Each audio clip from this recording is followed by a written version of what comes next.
following program is an exclusive Disruption Networks production.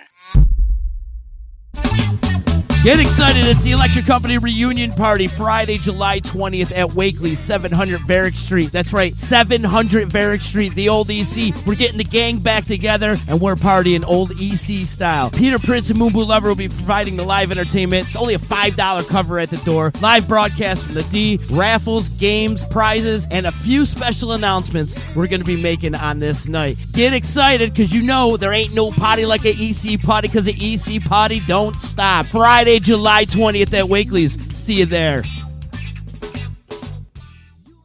The Property Sisters of the Mohawk Valley was born when three top producing agents with over 25 years of combined experience selling real estate joined forces to take real estate to the next level. We practice with honesty, integrity, and the knowledge to help make the buying and selling process easy and stress-free for all of our clients. We pledge to always make our clients our top priority from start to finish and even after the house is closed. We will always be a valued resource for information and assistance for our buyers and sellers. Our customers over the years have become not only past clients, but great friends. As we join hands together as the Property Sisters of the Mohawk Valley, we look forward to serving our clients and our community and making a positive difference. You can reach us at 315-601-9630 for all of your real estate needs. Hi, this is attorney Nick Pasalacqua. The team of attorneys I have assembled at Pasalacqua & Associates has been carefully hand-picked to include the best trial attorneys in the particular areas of the law that we practice. Have you been charged with DWI or any other crime? Members of our team include former assistant district attorneys, now fighting to protect your rights 24 hours a day, 7 days a week. Have you or someone you love been seriously injured in a motor vehicle accident? Members of the team at Pasalacqua & Associates include former insurance defense attorneys, now fighting to ensure that you get every penny you're entitled to. If you need legal help quick, don't waste your time or money calling anyone else. Remember, for legal help quick, you better call Nick and the team at Pasalacqua & Associates. 315-500-NICK or 315-500-6425 or visit cnytriallaw.com today. Welcome to EC Radio Podcast. We would like to thank all of our sponsors for joining the Disruption team, and we hope that you will support all of our sponsors. And of course, we appreciate you listening to this program.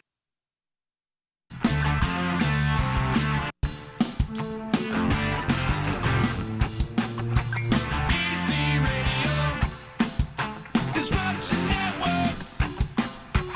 EC Radio. Disruption Networks.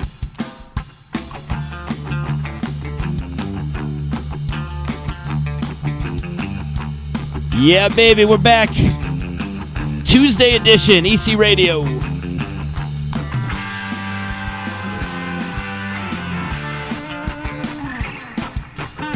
Sometimes I get a little loud over here.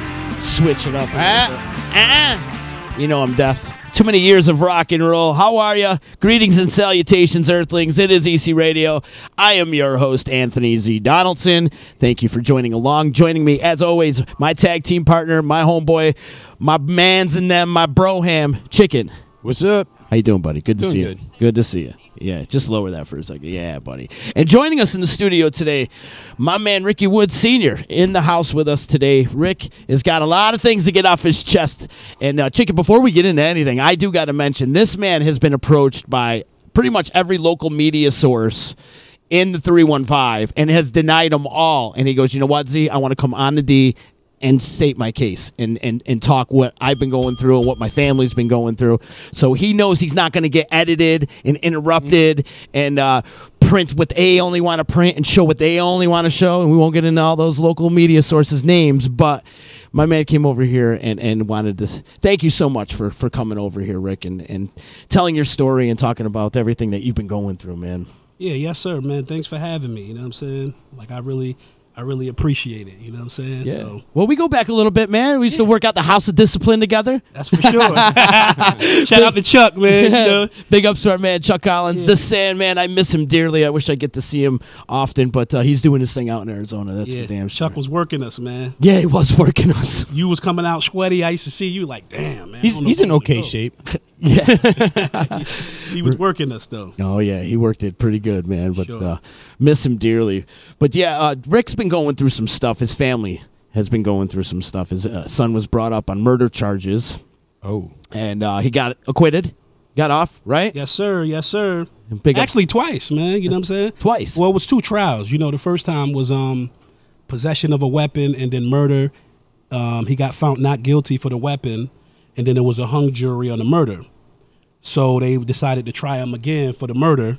In the same incident? Yeah, same incident. Even though he was innocent on the weapon. Yeah. How the fuck does that happen? I guess he threw the bullets. They was saying he threw them. He's got a good arm? I don't know. You know what I'm saying? I don't Was he know. Nolan Ryan? I have no idea, man. But that's what happened. So we pretty much been dealing with this for 2 years. Man. 2 years. We've been dealing with this for 2 years, man. Court just, going through a lot of stuff, man. You know what I mean? Well, take me back to the actual incident itself. Okay. What was going on that day? Exactly what was happening? I mean, how did your son get mixed up in all this? Okay. Yeah, for sure. Well, first and foremost, you know what I'm saying, I just want to give praise to God first, you know what I'm saying? I just want to give God his props, you know what I'm saying? Because, God is the judge, the jury, the DA, he's everything. You know what I'm saying? So, when God is in your corner, you know what I'm saying, it's just, no weapon formed against you shall prosper. You know what I'm saying? So that's my story. I'm sticking to it. So I just want to give God his props before we get into this. And then second, you know what I'm saying, I want to say rest in peace to the young man that lost his life. Yeah. You know what I'm saying? Because that's never a good thing. And No. I grew up with those people. So You did. That's never a good thing. You know what I'm saying? So, it was a situation and my son name was mentioned. You know what I'm saying? It was a party, after hours party, and a lot of things went on that night. A lot of people name was involved, but basically they zoomed in on my son. Out of all the people that was there, they had it in their heart that it was him. You know what I'm saying?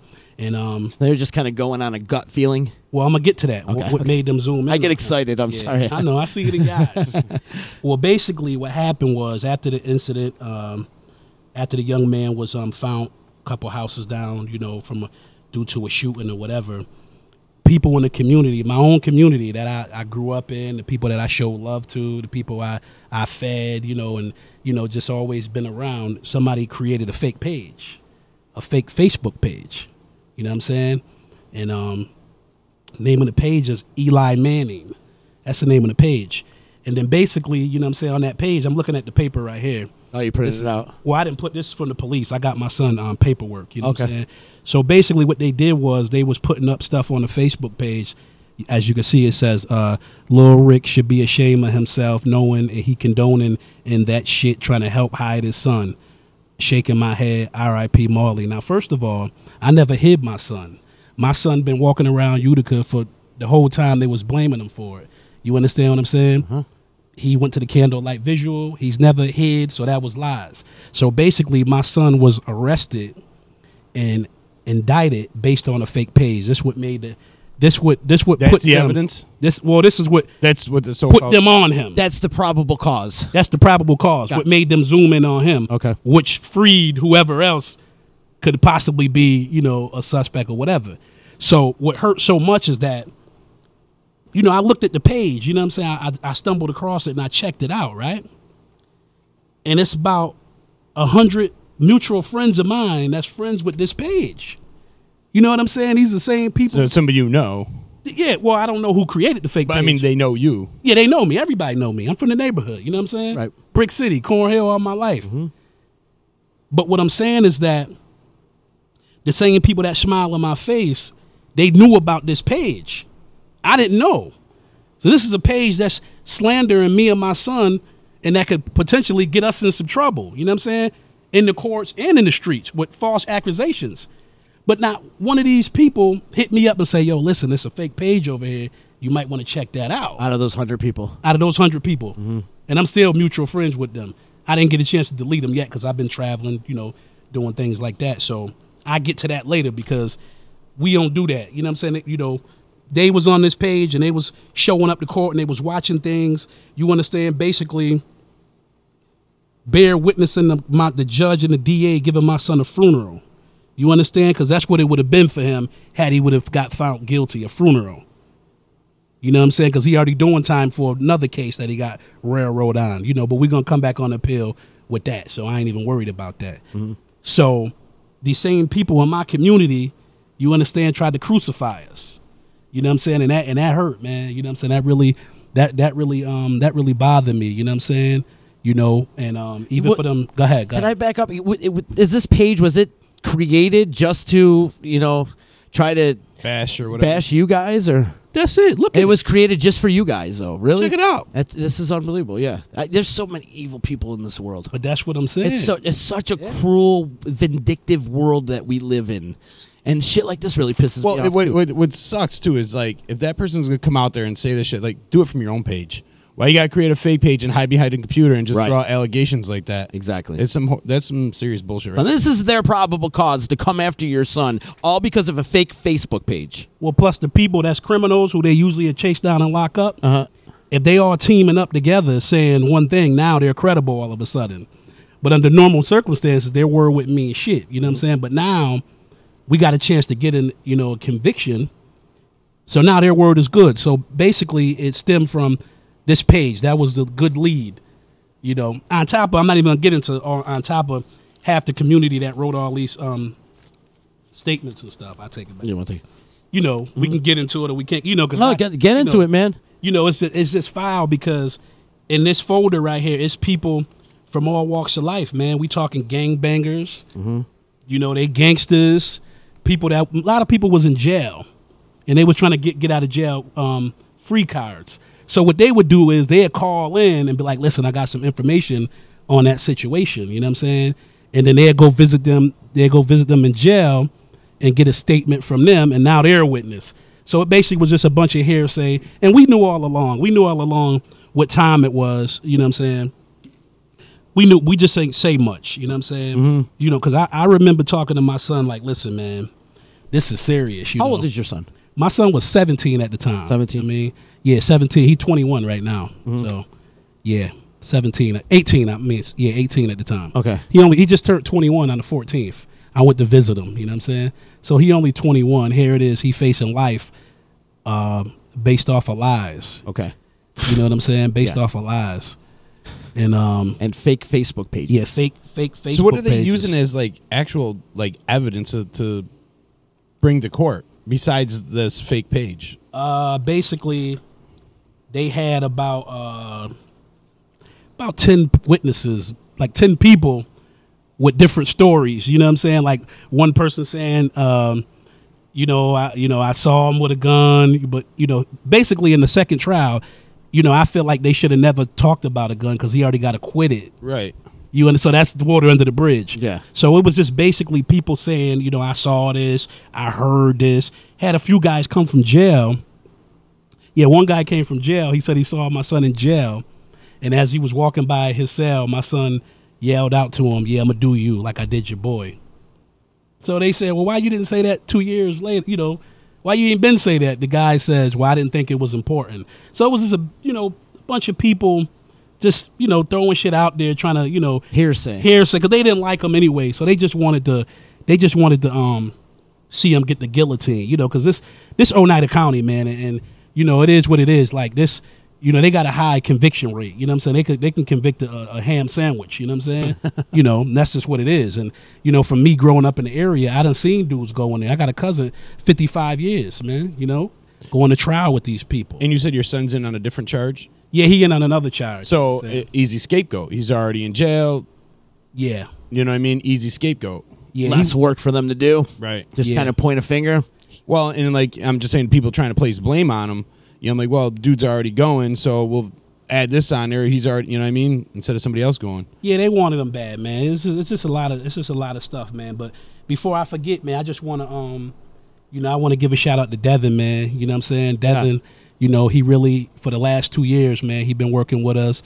He took all my phone calls, my text messages in the middle of the night, you know what I'm saying, and everything, man. So, nobody can tell me nothing negative about him. He did his thing, man. Devin Garamon's my homeboy and has been since we were in elementary school, and I love that man. It's got me out of a lot of trouble too. So when the DA, because it started off with 2 of them, but during the trial it was I counted about 6 district attorneys. I didn't even know they had that many. It was about 6 of them. They even brought out the OGs. And I remember the district attorney, smiling and just being real cocky. You know what I mean? Just being real cocky, like, we got him. type of thing. So it was good to see the smile wiped off his face. You know what I'm saying? I'm not going to lie. And another thing I want to address, somebody screenshotted something somebody said about me, saying basically that, when they read the verdict, you know what I'm saying, I celebrated. And they saying basically I'm wrong. I was wrong for celebrating. I shouldn't celebrate because a mother still lost their child, so I shouldn't be excited. But my thing is, why the fuck shouldn't I be excited my son not getting life for something he didn't do? Right. Why the fuck shouldn't I? Right. You don't understand what we've been through for the last 2 years. You know what that feels like, to sit in the court and your son look back at you like, you know what I'm saying? Like, and I'm helpless in the situation. I can't do nothing for him. Right. I gotta hear the judge. They don't know what it feels like to hear the judge yell at your child like he ain't shit. Telling my son, you better behave for those officers in the back. Don't look at your family, and you better not smile at your family. If you give any problems, you're gonna be having trial from your jail cell. Nobody don't know what that feels like, to have somebody talk to your child like that when he already in a bad situation. Everybody just kicking them down, you know what I'm saying? And I'm sitting back there and I can't say nothing. Nobody know what it's like to go into court just to be present and support your son and get sucker punched. I got sucker punched outside the court in the hallway. What? Physically? Physically. Well, I had 2 little babies with me. You understand what I'm saying? Wait a minute. This is the same guy I see all over in the community. All of a sudden we in court and we fight. We want to fight. You know what I mean? Nobody don't understand what that feels like. You see what I'm saying? To go through all that. So you got harmed in the courtroom. It really wasn't harm, man, because he hit like a bitch, man. You know what I'm saying? No charges are pressed on him? No. Well, I'm the only one that could press a charge. You didn't press charges? I didn't press charges because we don't do that. Mm-hmm. We don't do that. You understand what I'm saying? Actually, I forgive him. Because, for one, I understand he was dealing with emotions and he angry. I forgive him, but I don't respect it. Mm-hmm. I don't respect it. And I'm also wise enough to know that if I retaliate, I'm going to jail. So I got to dig deep down in myself and forgive him. Because if he really wanted smoke or issue, he wouldn't have did that in court where it's police. It's on camera. They showed the whole thing to me on camera. They pulled me in the room and said, look, he did this right on camera. Sign right here and it's over for him. I said, no, thank you. I'm not doing that. But this the thanks I get in return. I get 100 and something people lying and trying to get us locked up. Who are supposed to be your friends. That's supposed to be my friends. Supposedly. Yeah, my girl say it all the time. She's like, man, you need to go off Facebook and delete them motherfuckers. They ain't your friends. Yeah. And I'm like, I be doing it a little bit at a time. Like I start 10 here, then I get preoccupied with something else. But Facebook ain't my life. You know what I mean? They got to see the shit I don't post that I'm doing. You know what I'm saying? So, pretty much, man, I'm just here to because I never said nothing throughout the whole ordeal because I was just worrying about my family and worrying about the outcome. So I didn't get a chance to say nothing. So back to the person, the lady who wrote that I shouldn't be celebrating. Back to her. I'm not even gonna say her name because she ain't relevant. But it's just I'm making my point now. I'm supposed to be excited. So now let's rewind back to because we asked about the witnesses, the star witness. They had a star witness that's a female, right? Now, this the girl that's going to get my son, like, if the jury believe her, it's over for him.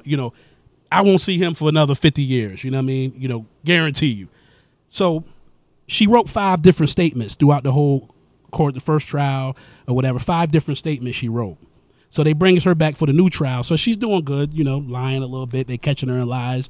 DA asking her questions, say the guy walked out, the victim, my son followed him out. Then she followed him out, and then she see my son pull a gun and shoot, right? But she never was outside when the shooting happened. We already knew that because it was my cousin's party. It was my cousin's house. So we already knew she was lying the whole time. But basically, on the stand in front of the jury, she broke down. The news didn't tell that. She broke down. And what she said was, when Devin started cross-examining her, lightning to that ass, you know what I'm saying?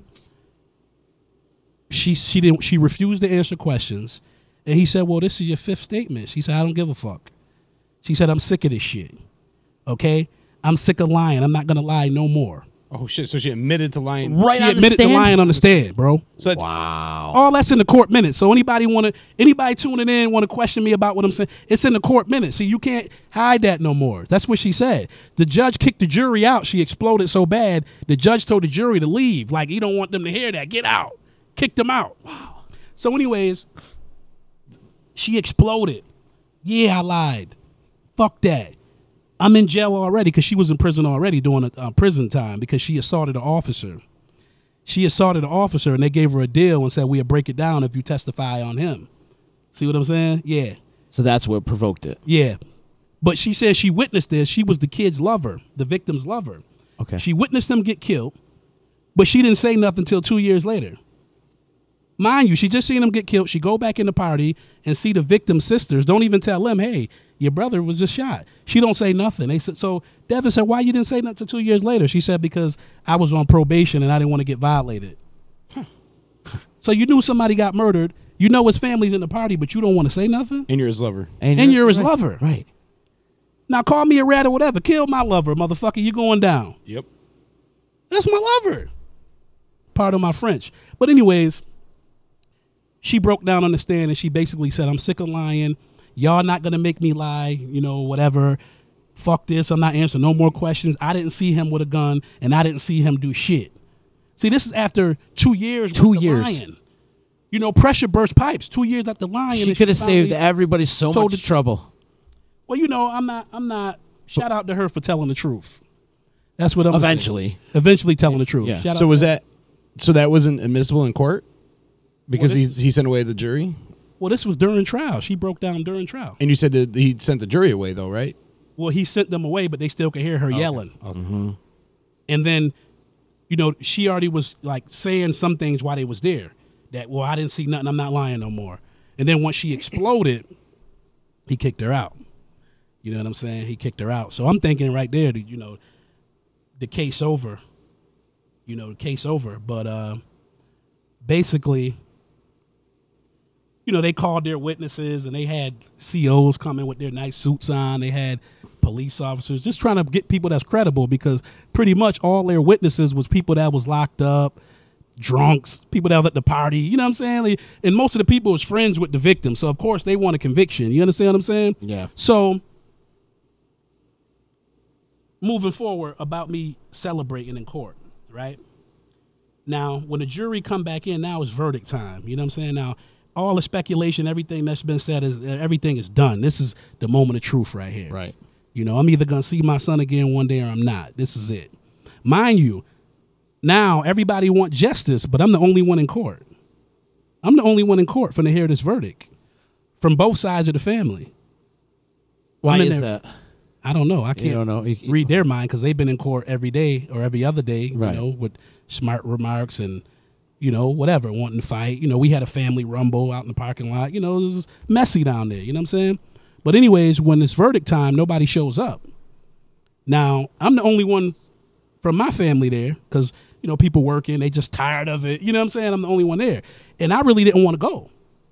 You know what I'm saying? So I woke up that morning. I remember going to my old neighborhood, Washington Courts, you know, and Go Bass. I went and parked and just was thinking, like, you know, making peace with myself because I got to make peace regardless of the outcome because we already agreed that we want justice. They deserve justice. You understand? So I got to make peace with it and live with the fact that if he's guilty, he's guilty. Because we letting the people judge it. We're going to go by the evidence. Forget the fake page. Because now the people got all the information. The people got the information. So we're going to let the people judge it. So we ain't going to fight in the streets no more. You know, we don't have to do that because now it's in the court. Let the people judge it. So anyways, I go into the court not knowing what's going to happen. I don't know what's going to happen. And they asked my son to stand up. You know how they say whatever they say, you know, okay, stand up. You know, Ricky Woods Jr., stand up. And they read Do we have a verdict? Yeah. Okay, an indictment number, blah, blah, blah, in the charge of second-degree murder. How do you find the client? And when that thing was read, my son turned around and looked at me. He turned around and looked at me. And he was a little afraid. Oh, yeah. He was afraid. I bet. But I couldn't show him that I was afraid. You know what I'm saying? Because he's feeding off my energy.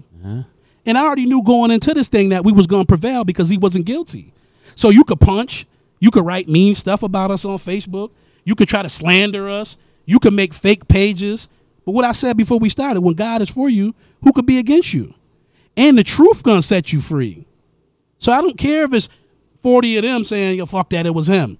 We already know the truth. We dealing in truth. The truth is Trump. I don't care how good the DA could talk because he's good with his words. He can convince somebody. He's real good. I give it to him. He's good.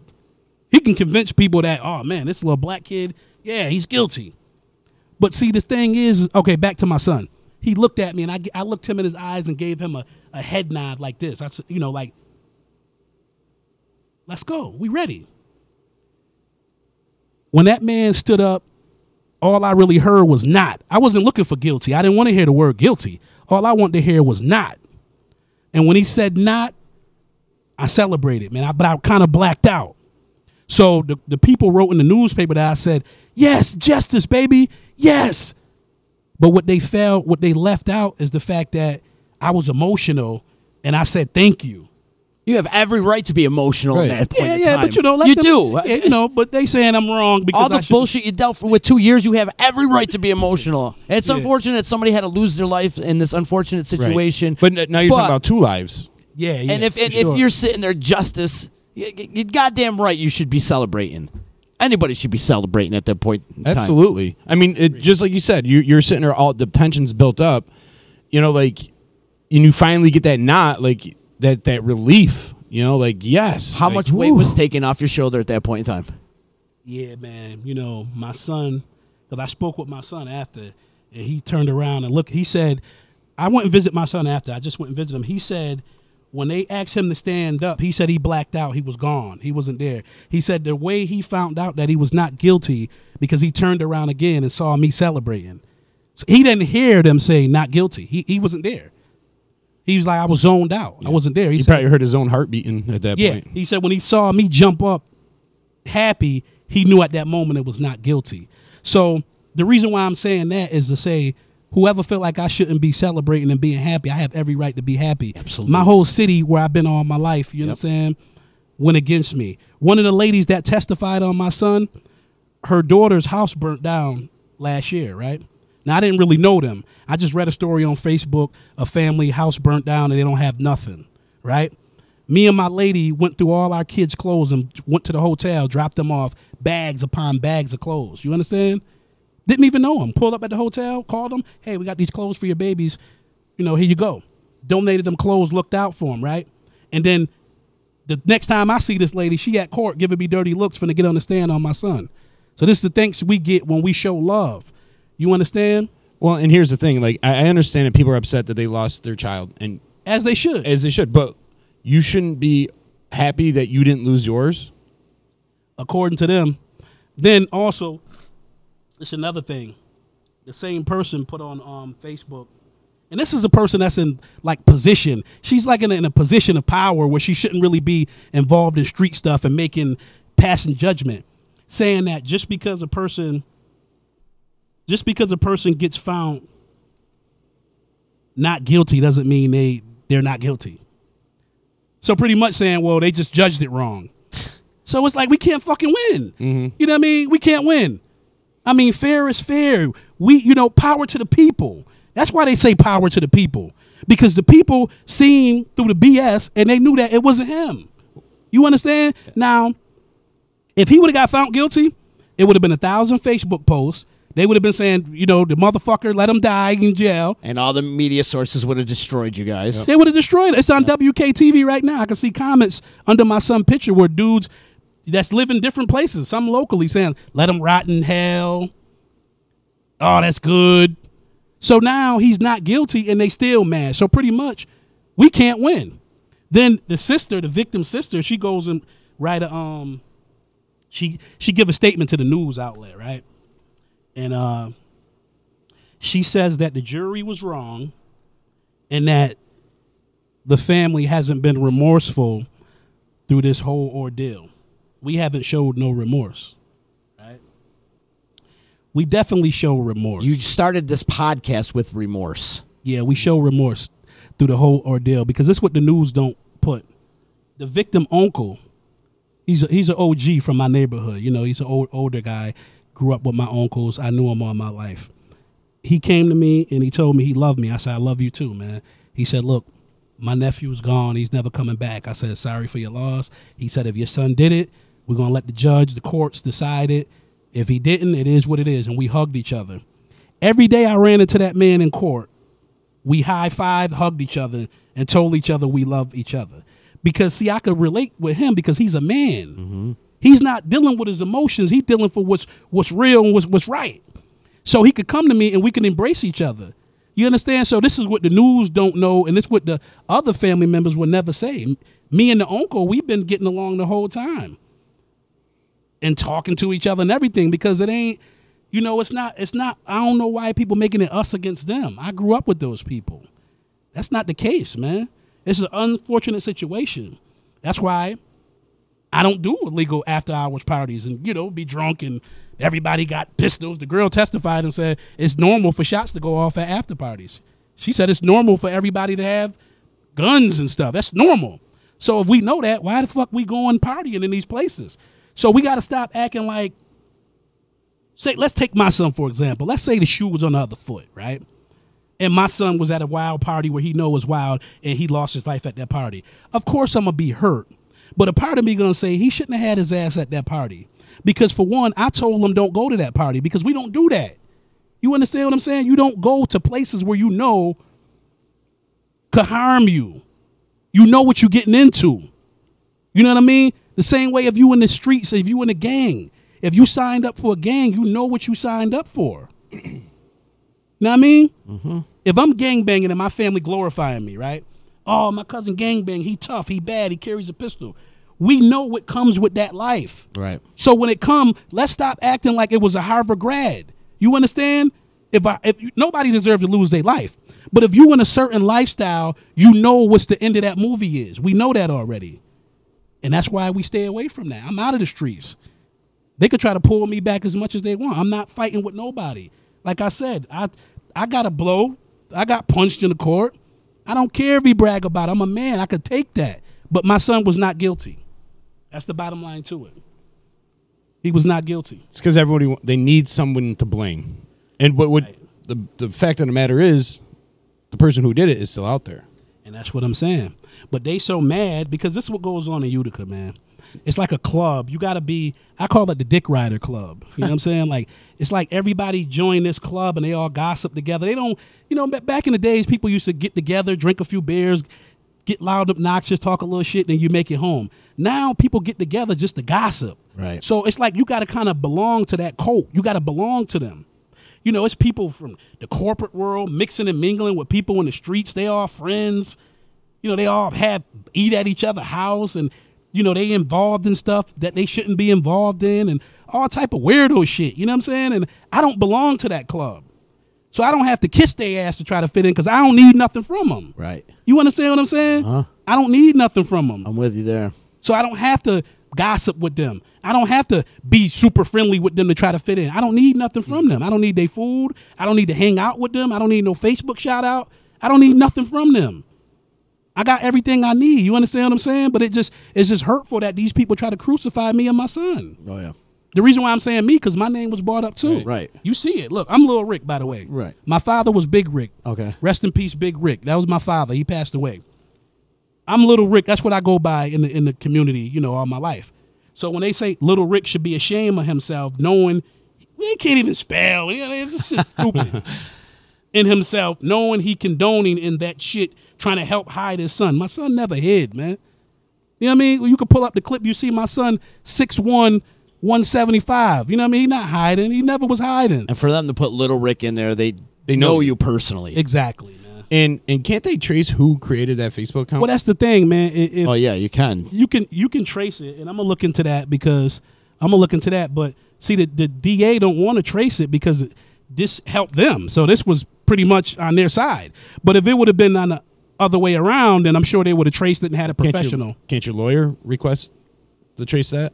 Well, the case over, so he, you know, he finally getting some sleep. He don't want nothing to do with it. You know what I'm saying? No doubt. He been living this case for 2 years, but I'm sure if he really needed to find out who was the author of this case. I'm sure we can get somebody from tech support and trace the address, and because I'm curious to know who it is, because this is coward and dry snitching on a whole different level. 100%. This is like Yep. like this right here. It's some topics bullshit.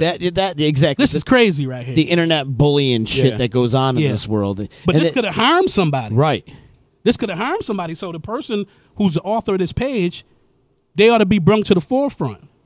And then all the people who condone this shit, because I'm blocked from the page, so I can't see the comments and I can't see. Well, none of the technically, stuff. it's slander, Well, you're damn right it's slander. and charges can be pressed against them as well. Well, ain't no money in it, because I'm sure whoever did it broke and miserable, and because ain't nobody with some paper gonna do this, so they broke. Well, they definitely miserable because Yeah. they hate themselves, obviously, because they got to go out and harm you, and that's so that people are so vindictive in this Or they world. did it. And it's like we're so divided in this world, and not just Utica; it's in the whole world. We're so divided, and it gets more divided each day, and it's just.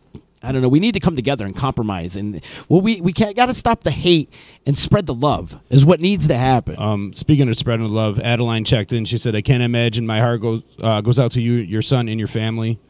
And then our friend Allie Mackles checked in. She said, I had no idea you have been going through this. I'm so sorry. I wish you and your family all the best." Well, I really appreciate that, and like I said, I'm just basically I'm just here because, like I said, I never said nothing. Mm-hmm. So it's like I really feel like my good people in Utica that know me, they really only heard one side, so they deserve to hear Right. from us. They deserve that. Yes, they do. Because they only been getting little pieces, maybe from the news or from people in the streets. And a lot of people fell back from me because of this. A lot of people that you should speak to me, I see them, they looking at me weird, like, oh, man, he's bad. He condoning that. And I knew all along what the truth was. Right. So, I really appreciate, people kind words or whatever, because we basically got dragged through the mud. You know what I'm saying? My daughter, 15, she going through stuff. The grown people telling their kids to fight my child. Mind you, excuse me, my daughter's an honor roll student, man. She's an athlete. You know what I mean? And, this is stuff she got to go through. So they want to bring my kids in it. The bottom line is, he was found not guilty. He's not guilty. I don't want to give a fuck about, oh, he's probably still guilty, but the jury just messed it up. No. See, the jury, people want to make it a black and white thing. Right. That shit is just a distraction. These 12 people that sat up on that jury, these people not idiots.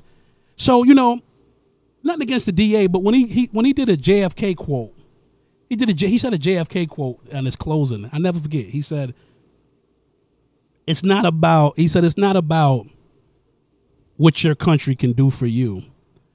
It's about what you can do for your country. How does that pertain? We need you to find him guilty. That's what, he did a JFK quote. So to me, pretty much, that's slavery. That's saying it ain't about what the country can do for you. You need to do the right thing and convict his ass. And then this is 12 human beings. You know what I mean? Then they say, you judge by 12 of your peers. Those are not my peers, bro.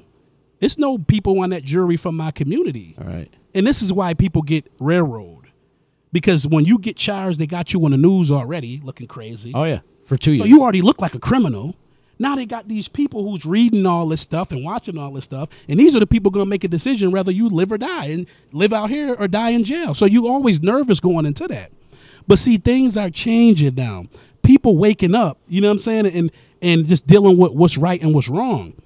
And I think that's when I said thank you when the verdict was read. I'm basically saying thank you to the people who seen through the BS, man, and made the right call. Mm-hmm. I thank them. And when I say yes, justice, I'm not just speaking about my son, man. I'm speaking about all the people that went in that court, you know what I'm saying, and got hit upside the head, man, that was not guilty. You think of how many times they got it wrong. That's what I'm saying. Right. Now, this is facts. Mm-hmm. This ain't something I'm just coming in here making up. Right. They get it wrong sometimes. The young lady that just was a hung jury like my son, Conley. Yeah. You know what I'm saying? I was reading a little bit about that. First it was a hung jury. That means we can't come up with, right? Correct me if I'm wrong. Hung jury, we can't come up with a decision. Some people think you're guilty, some people don't. Well, then case over. That means you ain't got it together. So now a year later they do another trial, whatever. Now you could get your stuff together as far as the DA, and then they find the girl guilty. I don't think she's guilty. So with that being said, when I say, Yes, justice. I'm saying justice for all the people that's in the penitentiary that don't belong there. It's deeper than my son. I'm speaking for those people. You know, the young people that just got one charge and they up there doing 10 years and all that. They ain't killed nobody. 10 On a years. weed charge or some shit. 10 years. That's shit. It take me. You want to punish me, I can learn my lesson in about 3 hours. You don't take 10 years to teach me a lesson. But you know, when you sit in there, when you sit in those courts, man, and you see the DA and you see the way the judge and, you know, everybody just body language and the way they talk, and it's like, that's normal to them. They hand out those kind of numbers and not even care, because it ain't about if you got it right. It's about proving it. I don't give it, like, you know, the DA. I don't care if this person is wrong or right, or they guilty or not guilty. If I could prove it to these 12 people that look like me, yeah, it's going up the river. Well, some of these DAs, it's almost like a contest to them. You know, they want to win. You know what I mean? It's not about what's right or wrong. It's about getting that win. And, you know, this is today's society where, you know, you're guilty until proven innocent. You know, and it's a shame. And especially once the media takes charge. I mean, and we used to see it with they used to have the Facebook page for the PDs and stuff. And you just see somebody's picture up there, and everybody immediately thought they were guilty. Jump all over it, not knowing the situation, and just, oh, they're guilty. And then you never see what happened afterwards. And they realize, oh, wrongly arrested, or the charges were dropped, or whatever. They had the wrong person. They never seen the follow-up.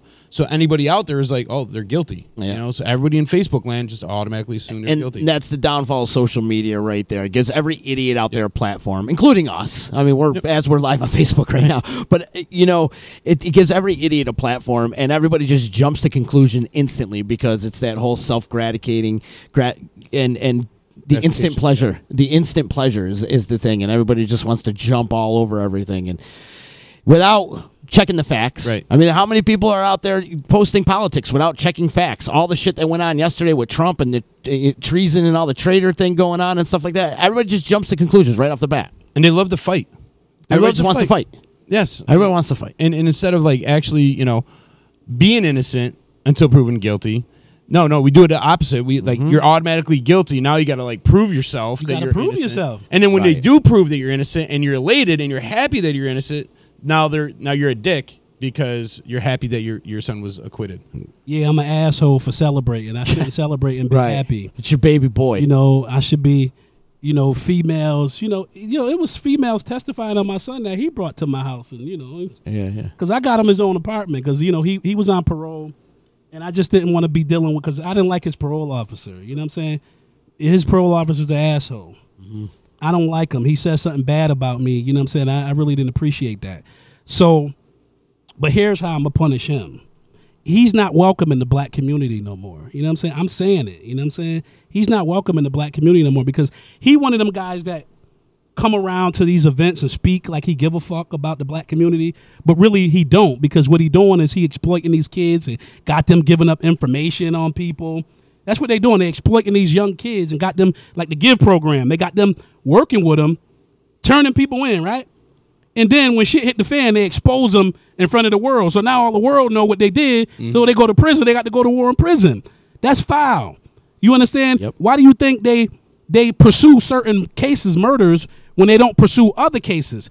When you see them pursuing a murder, like, damn, they going after the person, like they really want to find who killed this person, because the person usually was working for them, so they feel guilty. He was one of them. Now, I'm going to prove this to be right. My aunt, I think 91, my aunt Andra Bell was found murdered in Proctor Park. That was my aunt. In 1991? 91, my aunt was found strangled and beat with a bat in Proctor Park. I think I remember that. I remember going to Miller School when I got the news. You understand what I'm saying? A jogger found her and thought it was a mannequin and reported it. I remember this. You know, I spoke with my grandmother before she passed away, God bless her soul, and she said, you know, grandboy, before I leave this earth, all I want to do is find out who did my daughter like that. My grandmother never got a chance to see justice. Our family don't hear nothing like that. Now, here it is. This is Proctor Park is like the biggest park in Utica, right? It is. Yeah. That's like a historical landmark. And if a black woman found dead and strangled and beat with a bat, and y'all not pursuing that hard? You understand what I'm saying? You're not pursuing that. It's been how many years? 91, to 2001. Come on, man. And we ain't got no justice and no nothing. So that's like bias. They pursue certain things and other things like, you know what I'm saying? Mm-hmm. So it's a lot I could say. I'm not going to get into it, but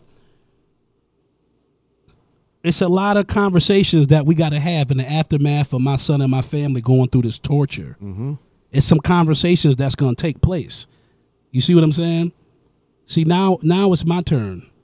Because I didn't say nothing. I got slandered. People passed the judgment because of what they saw on Facebook. Mm-hmm.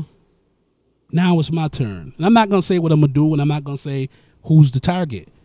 But this is the thing. I'm going to go back to my son. All he ever had was me. I raised him. You know, my girlfriend helped me the best she can, but he gave her hell. But I raised him, so I'm all he ever had. So it doesn't matter what situation he's in, I'm going to have his back. I'm going to have his back. It's me and him. If it's me and him against everybody, then so be it, because that's my son. I'm supposed to have his back. Now, what happens when my son got done wrong? Who's going to pay for that? Who's going to answer to that? Because he got done wrong. I'm here to tell y'all, and tell the community and tell the world, he got done wrong. He got done wrong, and I want some answers, and I'm going to get some answers. Yeah. See, now shit going to get ugly than the Master P sneaker. It was ugly before with all this, but we prevailed. So I don't care about all that other stuff, what they saying. Like I said, I grew up with the family. It hurt me to see my mother arguing and fighting with the victim mother and aunt. They grew up together. Wow. The victim sisters was best friends with my cousin, who party it was. They was actually at the party when he got killed. So it's not what people think it is. So for certain people to throw lighter fluid on a fire, that's just not right, man. So I feel like I addressed everything pretty much pertaining to that. You know, me celebrating, I had every right to celebrate. You did. I had every right to celebrate. I showed remorse, but I'm not going to go talking to people that want to rip my fucking head off. Right. I'm not going to go to your house and say, yo, sorry for the loved one, when you already think my son did it and I got something to do with it. Well, this could be a great lesson for you to trim the fat, and meaning the fat of like people that you think are your friends, and you could just kind of trim it out and make your inner circle it's smaller. It's a Do you shame. agree? Or We see a lot of it with athletes too. You know, like Ezekiel Elliott just went through this. Matt Patricia. every football player Right. that's out there in the NFL. They go through this, and as soon as those allegations come out, everyone just automatically assumes they're guilty. Yeah. Even though they can have evidence against them, and then when they get away, what they say? Oh, he's an athlete, so you got away with it.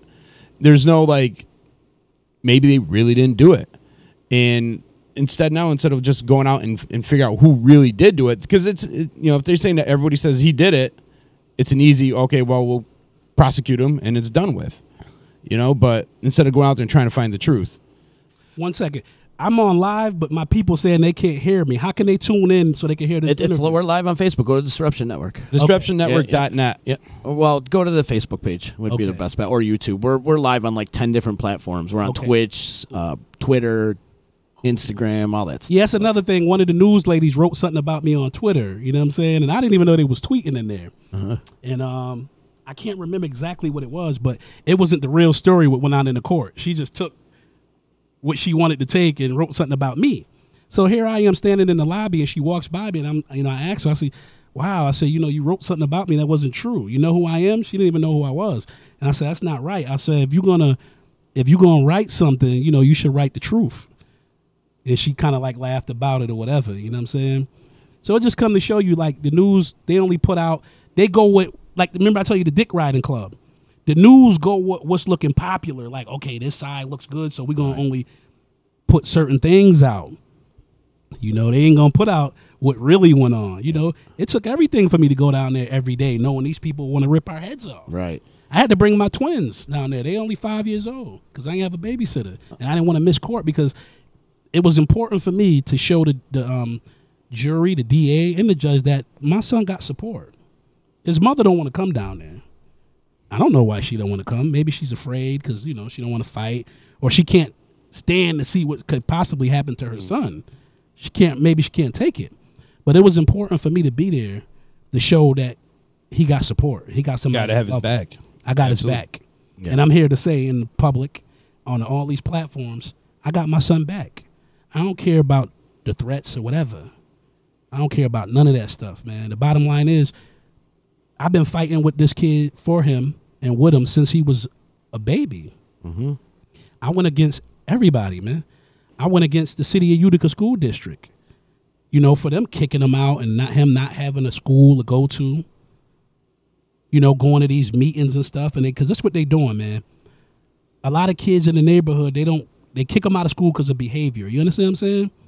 So if you can't go to school and you're not educated, where you going to go? You're going to go to the streets. You know, now we talking the school to prison pipeline because that's real. Mm-hmm. You know, they building prisons right now based on a 5th grade education. You see what I'm saying? They building them. And our kids is going, you know, because they ain't got nowhere else to go. So I done sat at the round table with a bunch of people that don't want to help my son. Now he's home getting homebound tutoring and, you know what I'm saying? They advancing them grade to grade to grade, but they can't even give a report card because he ain't been in school. So they falsifying records. So I done fought against them. So it's no problem for me to fight anybody for my son. I'm not a deadbeat. I'm with him. I got his back. Mm-hmm. You understand? If he wrong, I'm going to tell him he wrong. I just knew he wasn't wrong in this case. Mm-hmm. Only thing he did wrong was be there. Mm-hmm. Because I told him don't be there. Don't go. So he was wrong for that. But he wasn't wrong for what they said he was wrong for. You know what I'm saying? You think with his prior history, though, that kind of fueled the fire for them to try to convict him? Yeah, sort of, kind of, but not really. Like an easy scapegoat type of thing? Yeah, just get him because all the people saying that it's him. So if you got 50 people, man, it was just people just bored and calling in saying, yeah, I heard he did it and his father came and got the weapon and hid it and it's over there. I got all this in this paperwork. Did you go down there that night? Yeah, I did. You did? After? Yeah, I got called by my cousin. Okay. Because, you know, it shots outside and she want to close the party down and nobody's listening to her. So my call, but I always get the call from my family. Because prior to that, it was another party in Cornhill and the victim's sister actually called me. Because we all know each other. So she called me. I'm like, oh, what's up? I'm in the bed, 3 a.m. She said, your son out here on the curve dead. He's not responding. So when I pull up on the scene, he was foaming matter of fact, she said he's foaming from the mouth. He's not responding. So by the time I get there, he's gone already to the hospital. When I get to the hospital, I was over my son's lifeless body, and he didn't even know I was there. He was out of it. And the doctor told me if I don't find out what he took, he might be out of there because they can't reverse it because they don't know what he took. So here I am going back to the party, asking people, yo, you know what my son took? Yo, what, you know, was he drinking liquor? Did he have this? Did he have that? So I waited for him 2 days to wake up. What? Yeah. So I'm always getting calls. So what? I got a call and went down there. You know what I'm saying? So what? That's my family. Right. Because they brought up phone records like, okay, you called this person called you. That's my family. We always call each other. You know what I'm saying? So it is what it is, man. The bottom line is, you know, the message I want to leave, man, with the people is that play fair, man. Don't be a dirty race car driver. You know, and this go for the system and the streets. Play fair. It was not right what they did to my kid, man.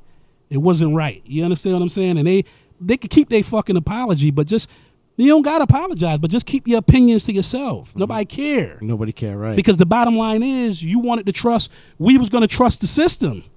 If he would have got found guilty, I would have to go back to that court and hear the judge say, talk crazy, and listen to the family give their final statements.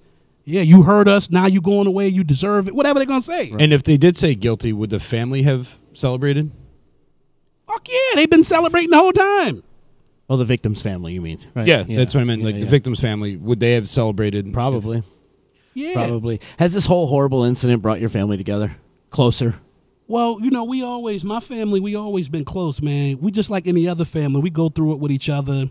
You understand? But when it go down, when the shit hit the fan, we got each other back. You know what I'm saying?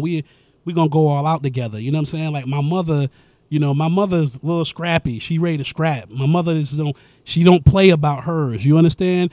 And it definitely brought us together. But you know, we didn't never want that. We didn't never want to have to come together for stuff like this.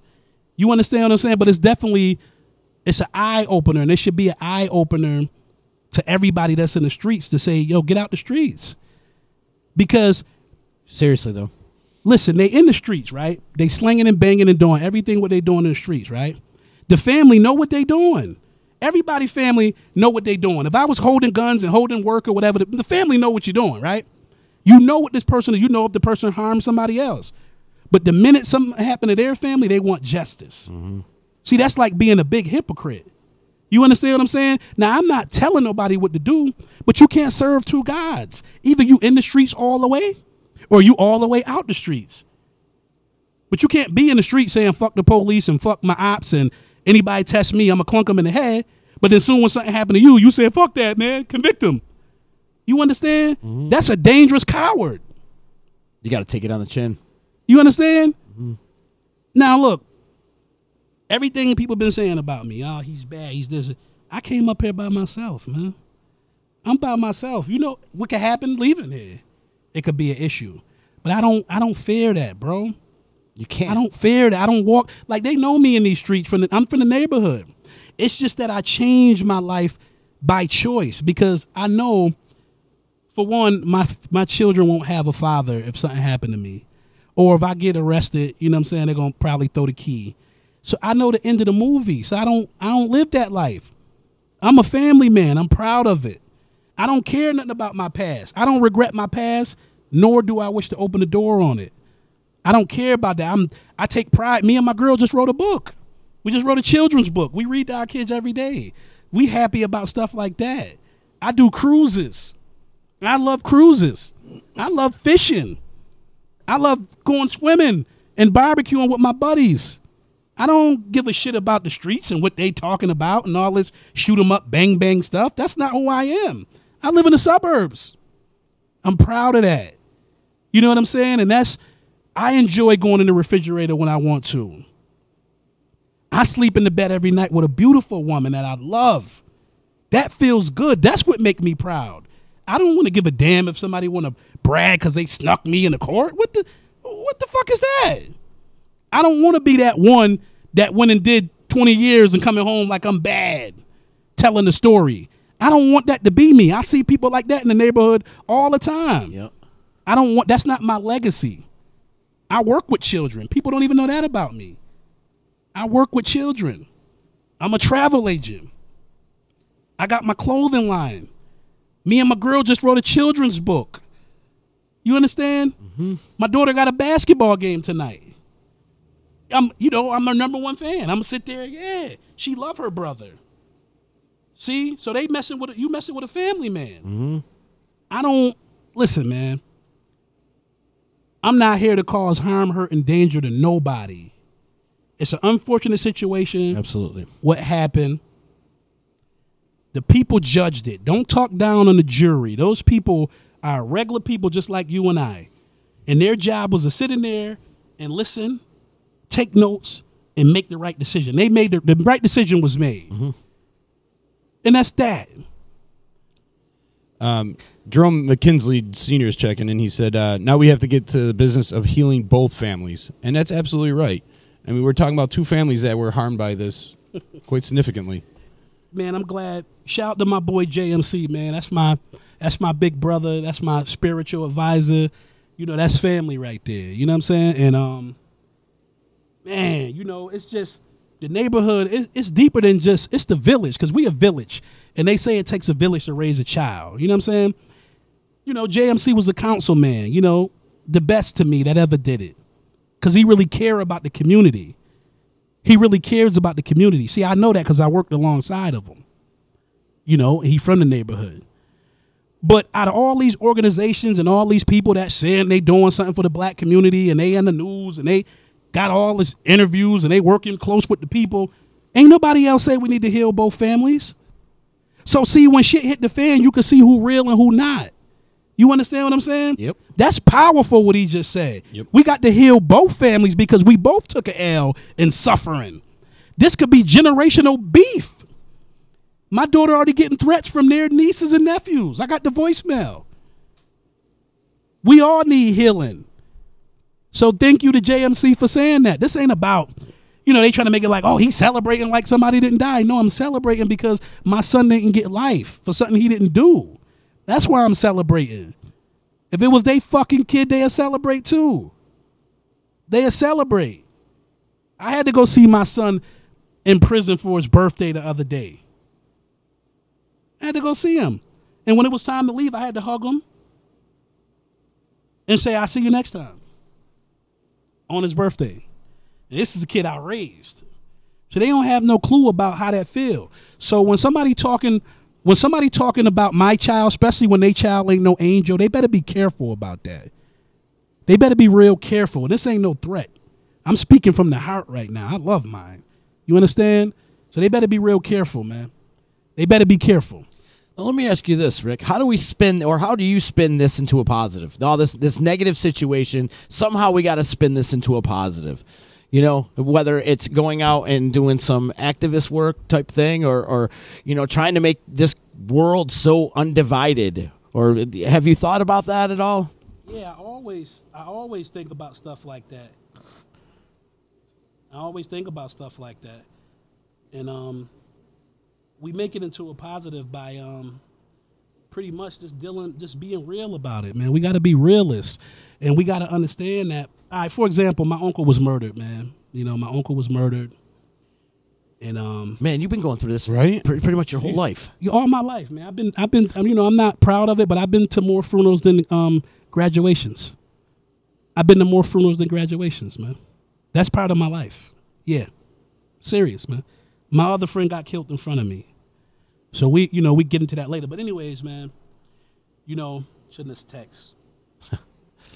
If everybody out there too is watching this, please help us out and share this video too. It would help us out. It would get Rick's story out there a lot. It'd help us out here at the D as well. So please click that share button and spread the word. Please. I do want to mention what Julie just posted here.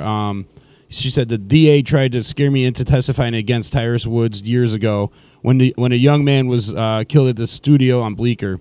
I was ready to go to jail for obstruction because I didn't see anything, and that's all I would say because that was the truth.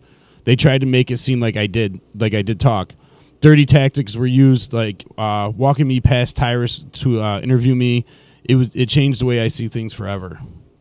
Wow, that's powerful. Yeah. His name, Tyrus, is my uncle, actually. His name is Tyrus Freeman. Uh-huh. That's my uncle. He was involved in something. But that's powerful what she just said. It just shows that when they want somebody, you know, they get you and use tactics and get you to come testify. Actually, I remember being a kid when my uncle got brought up on those charges. You know, I remember running a couple of dollars to a lawyer for him. You know what I'm saying? And I was a kid when that happened.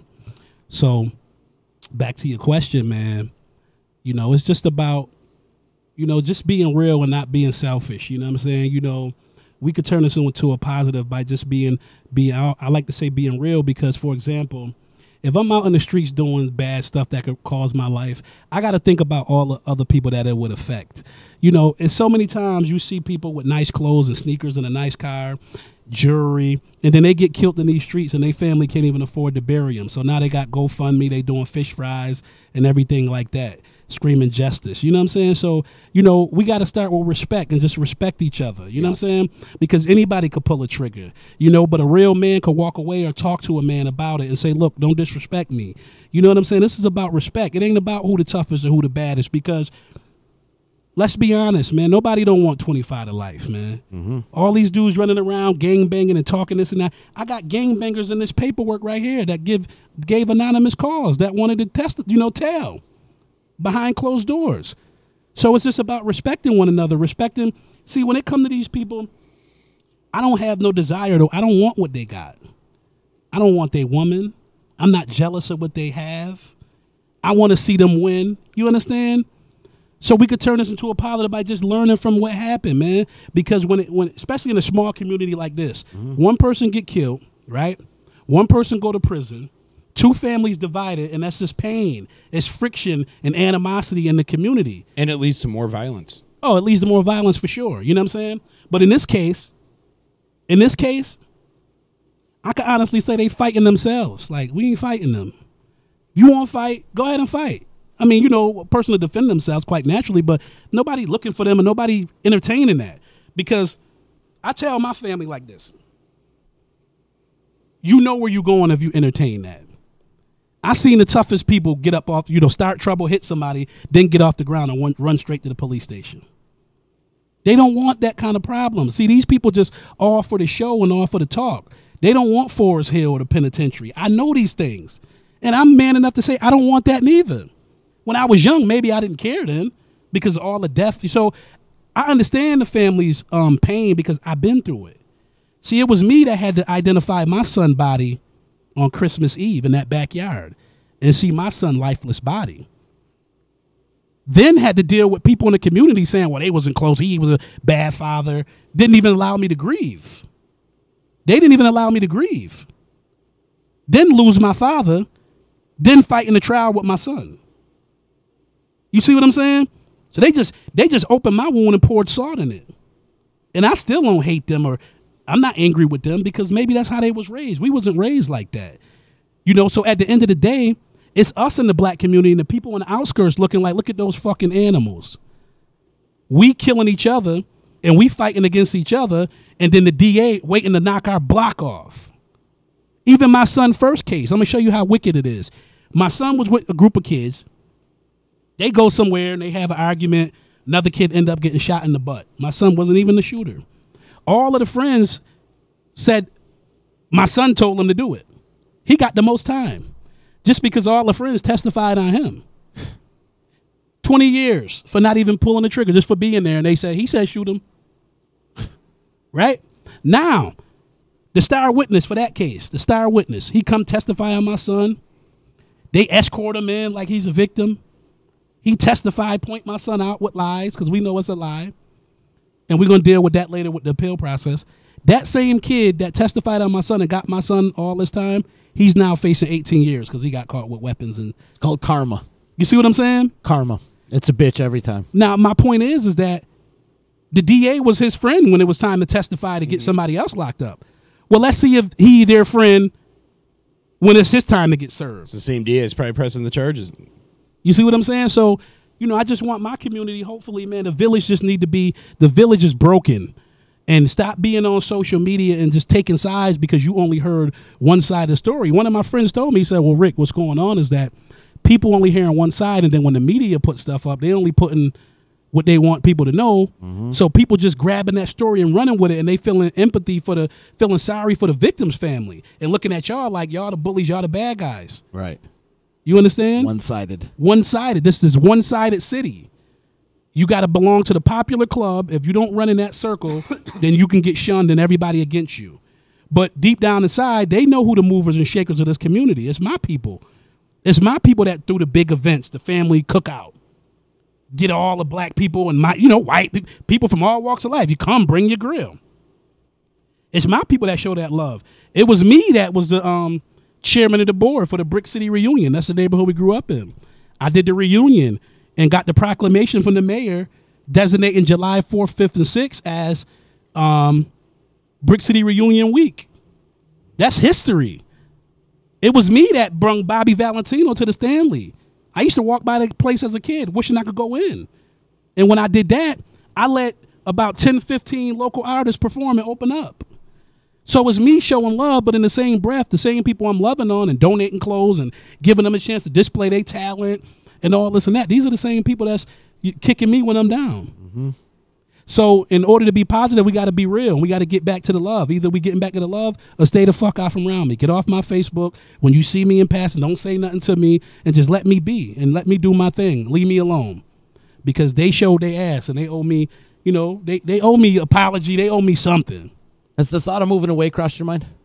Oh, yeah. Yeah. Definitely. Are you going to? Or Well, this is the thing, man. This is the thing.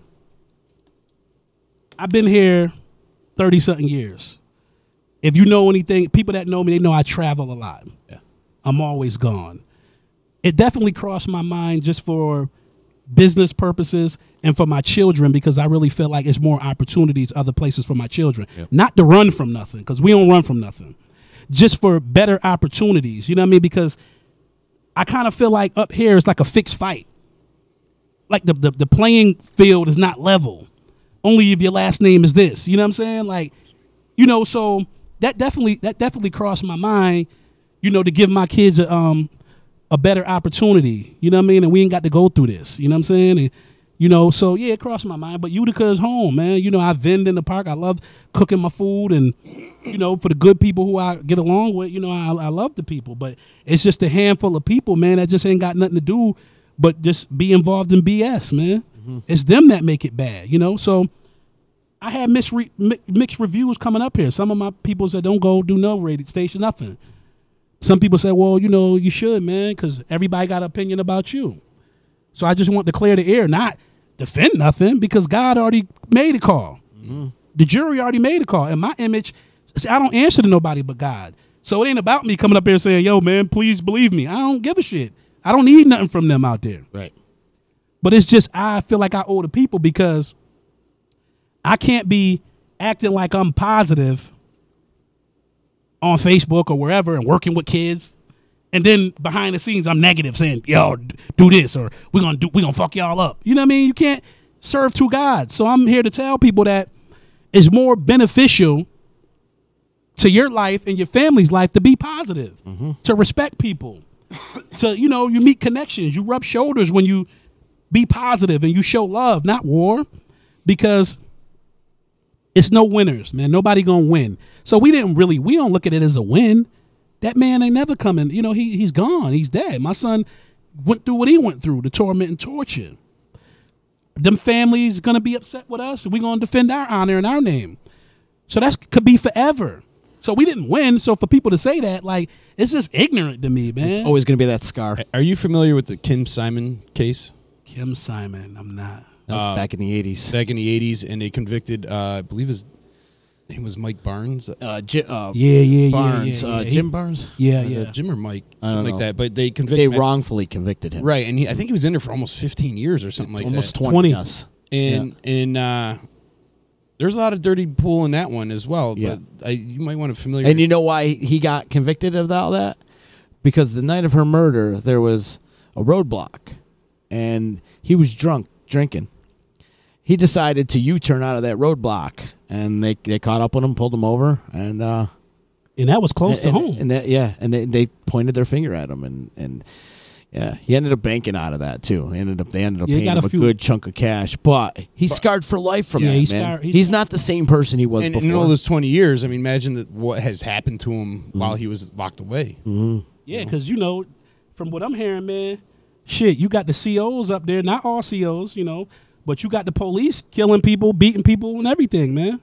I spoke with a young lady. Her brother was in Clinton.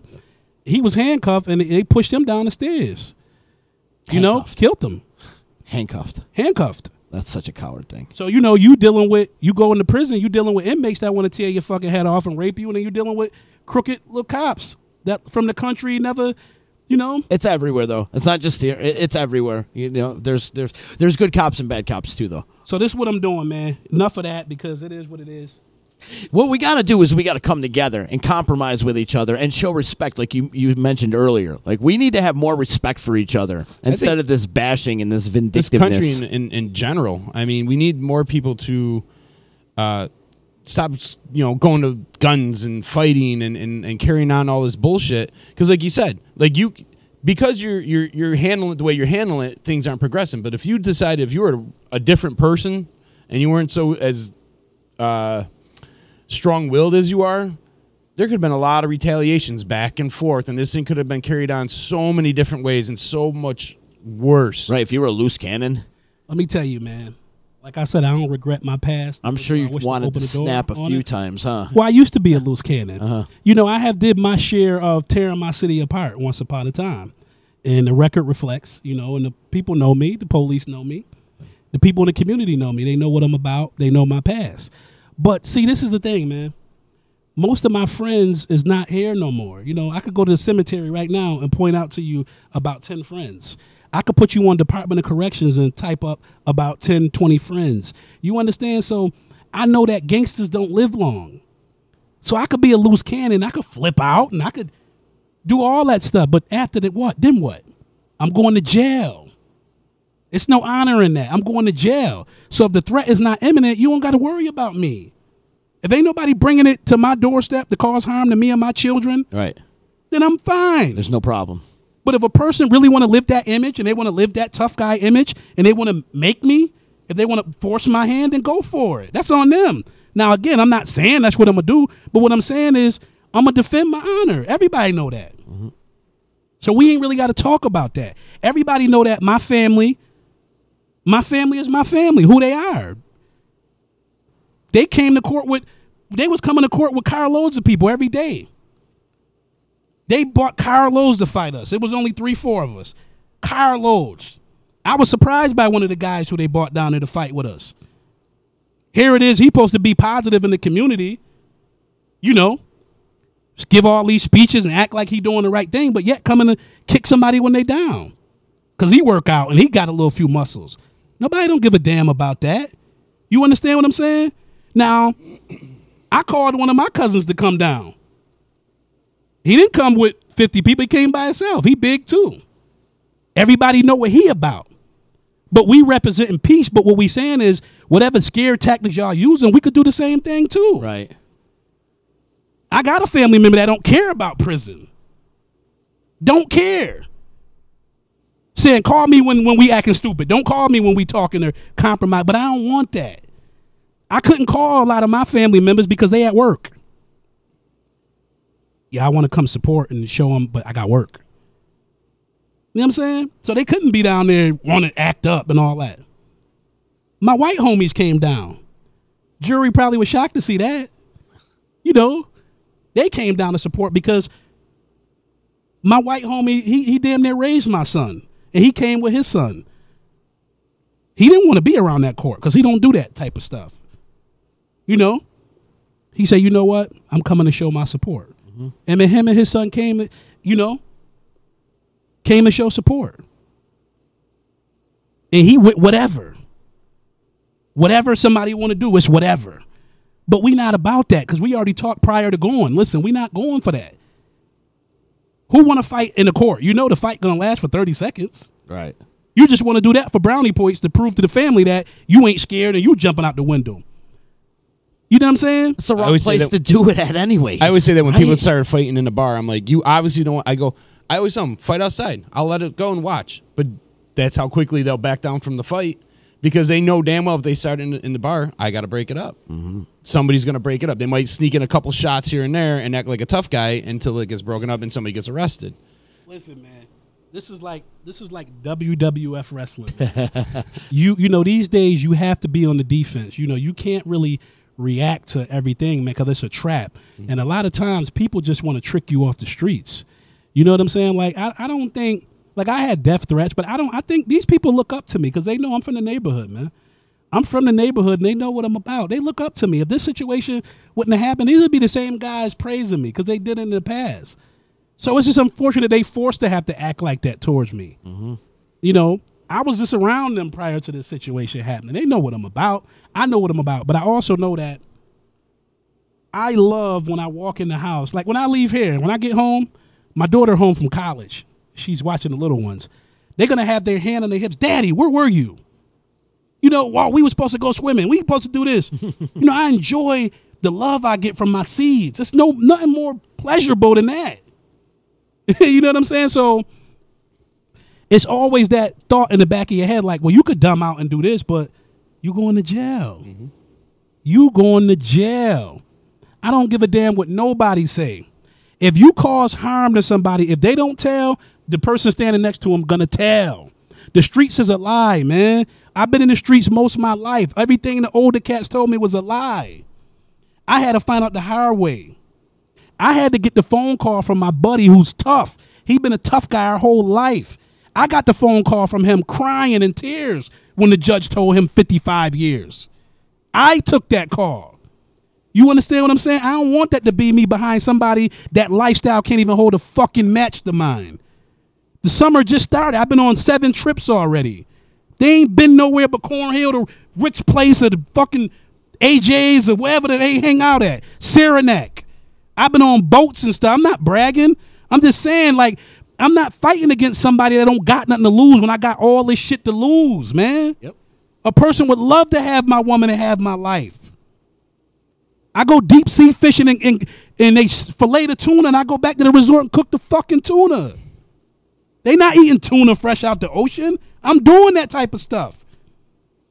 This is a project kid you talking about. The old people told me I wouldn't make it to C16. They said, you ain't gonna make it to C16. You bad, you acting up. I'm 39 fucking years old.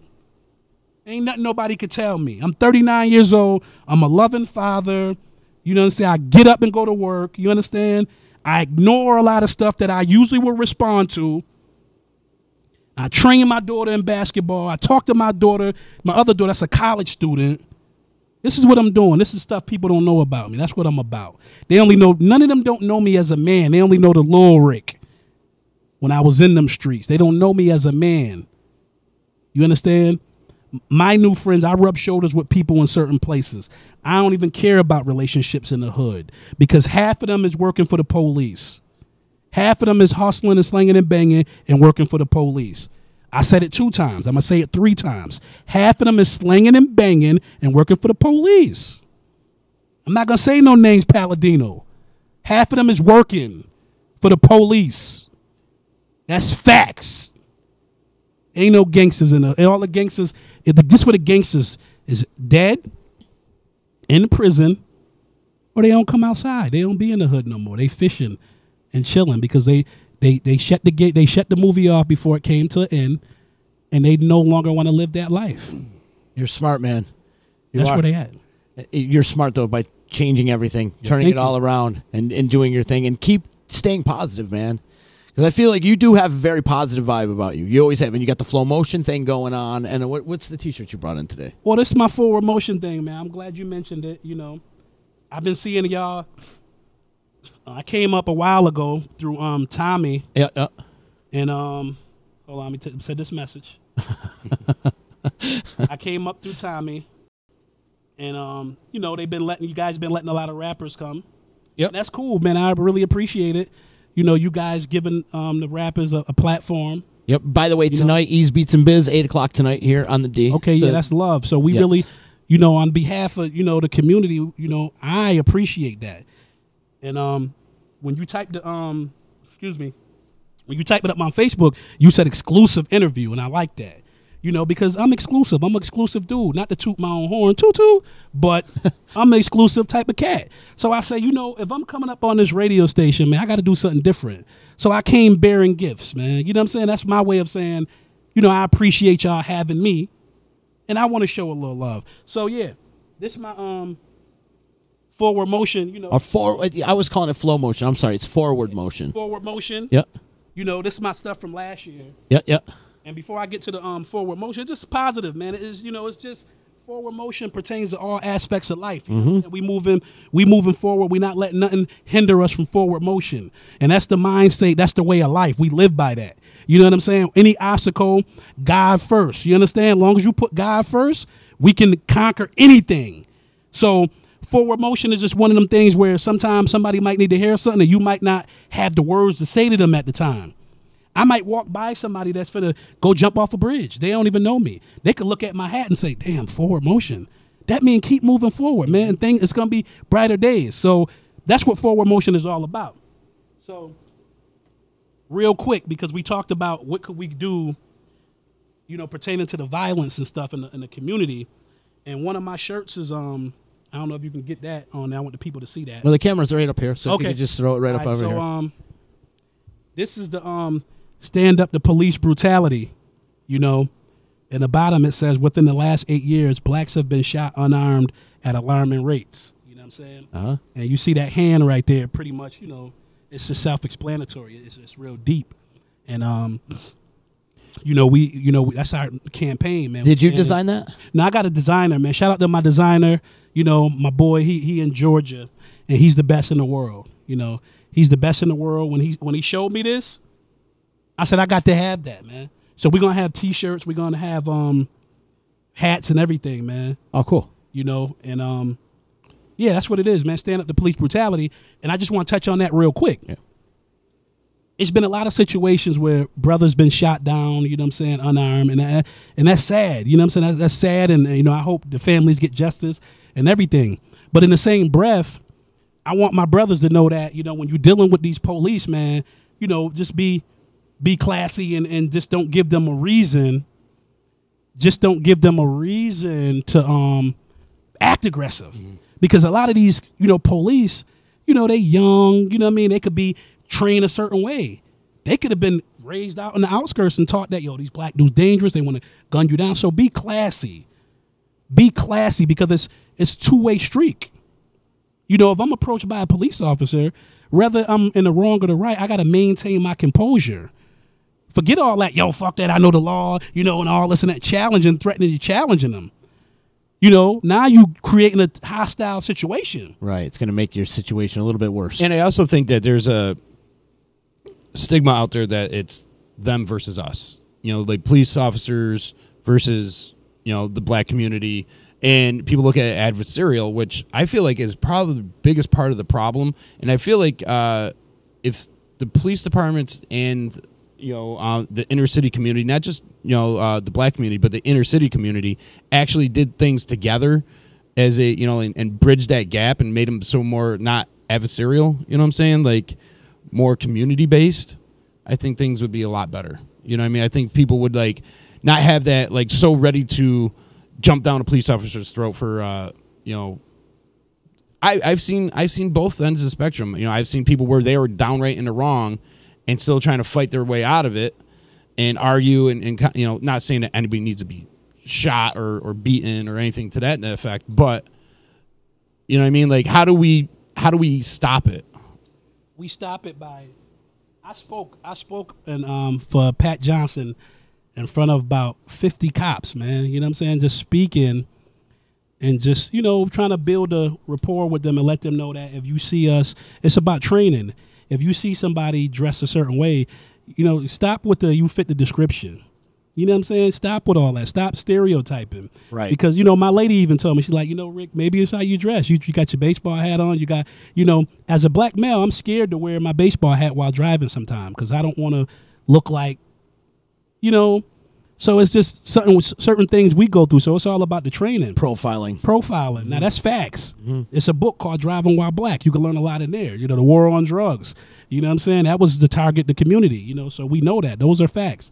So it's just about the training, man, and not just the police being trained, but the people in the community being trained. You got to train your people, not just kids. You got to train adults these days. Well, we're an alt-wild society. I mean, going back to the days of, Al Capone and Billy the Kid, we always kind of like made the outlaws our heroes.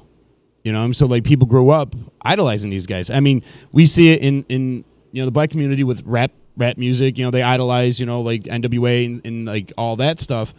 But then, the white kids, I mean, we see it everybody here. Everybody's a gangster. All the Italian kids in this community all think they're, connected. They're part of the mob. They watch too many Goodfellas movies. Exactly. It's funny you said that because it's like you go in a restaurant, you see mafia dudes that on the wall. Like, right. So why is it okay over there? But then other places like, oh, these rap guys talking about violence. But these guys was killing and extortion. So it's like, it's just bias, man. It's just not fair. And we didn't make it like that. And it sucks that you and I are here to fix it moving forward. We trying to figure out how do we bridge the gap. And it just starts with respect, man. Yep. You got to respect authority. I respect first and authority. foremost right there. Yeah, I had cops come at me sideways. But I know that if I argue with them, I'm not going to win. So what am I fight with you for if I know that you're in a power position? I'm not going to win. So I'm not going to give you a reason to do me dirty. Now, if you do me dirty on your own, now I got you. Right. So it's just about knowing when, you got to know when to hold, know when to fold, like that country song. You got to know when to hold, know when to fold. If you ain't going to win, just stop it. So, stand up to police brutality. That's just to raise awareness and say, man, they killing us, man. We live in fear. We living in fear, but at the same time, we got to be careful about how we move. And it's the same in the streets. We talk about violence, how could we, get rid of violence and all that? It's respect, man. A lot of these dudes is crack babies, man. You know what I'm saying? So they coming up, then they go to prison, they get treated like crap, and they releasing them back into society. They broke, they got to come up, and, now they ain't really got nothing to live for. We're the only country in the world that's so fixated with guns. We are. We're so fixated with guns, and it's such a big problem. Go to Japan, it's not the deal. Go anywhere else, it's not really the deal. We're so fixated on the Second Amendment. Let me tell you guns and guns and guns. Shove your guns up your ass. Get rid of them. Let me see you fight like a man, one-on-one with your fists. How about that? Bullets hurt, man, and I agree with that, man. My uncle, like I said, my uncle was murdered, man, when I was a kid, and that was my best friend. You know what I'm saying? And he was a fighter. He'd fight anybody. Actually, he was getting double teamed by two dudes in a bar. They was jumping him. And the third dude come over with a 357, shoot him in his face 3 times.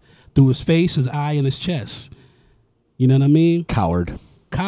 Now, the man did his time, and I remember getting asked by someone if I want to go to court and tell it, like, speak on why he shouldn't get released.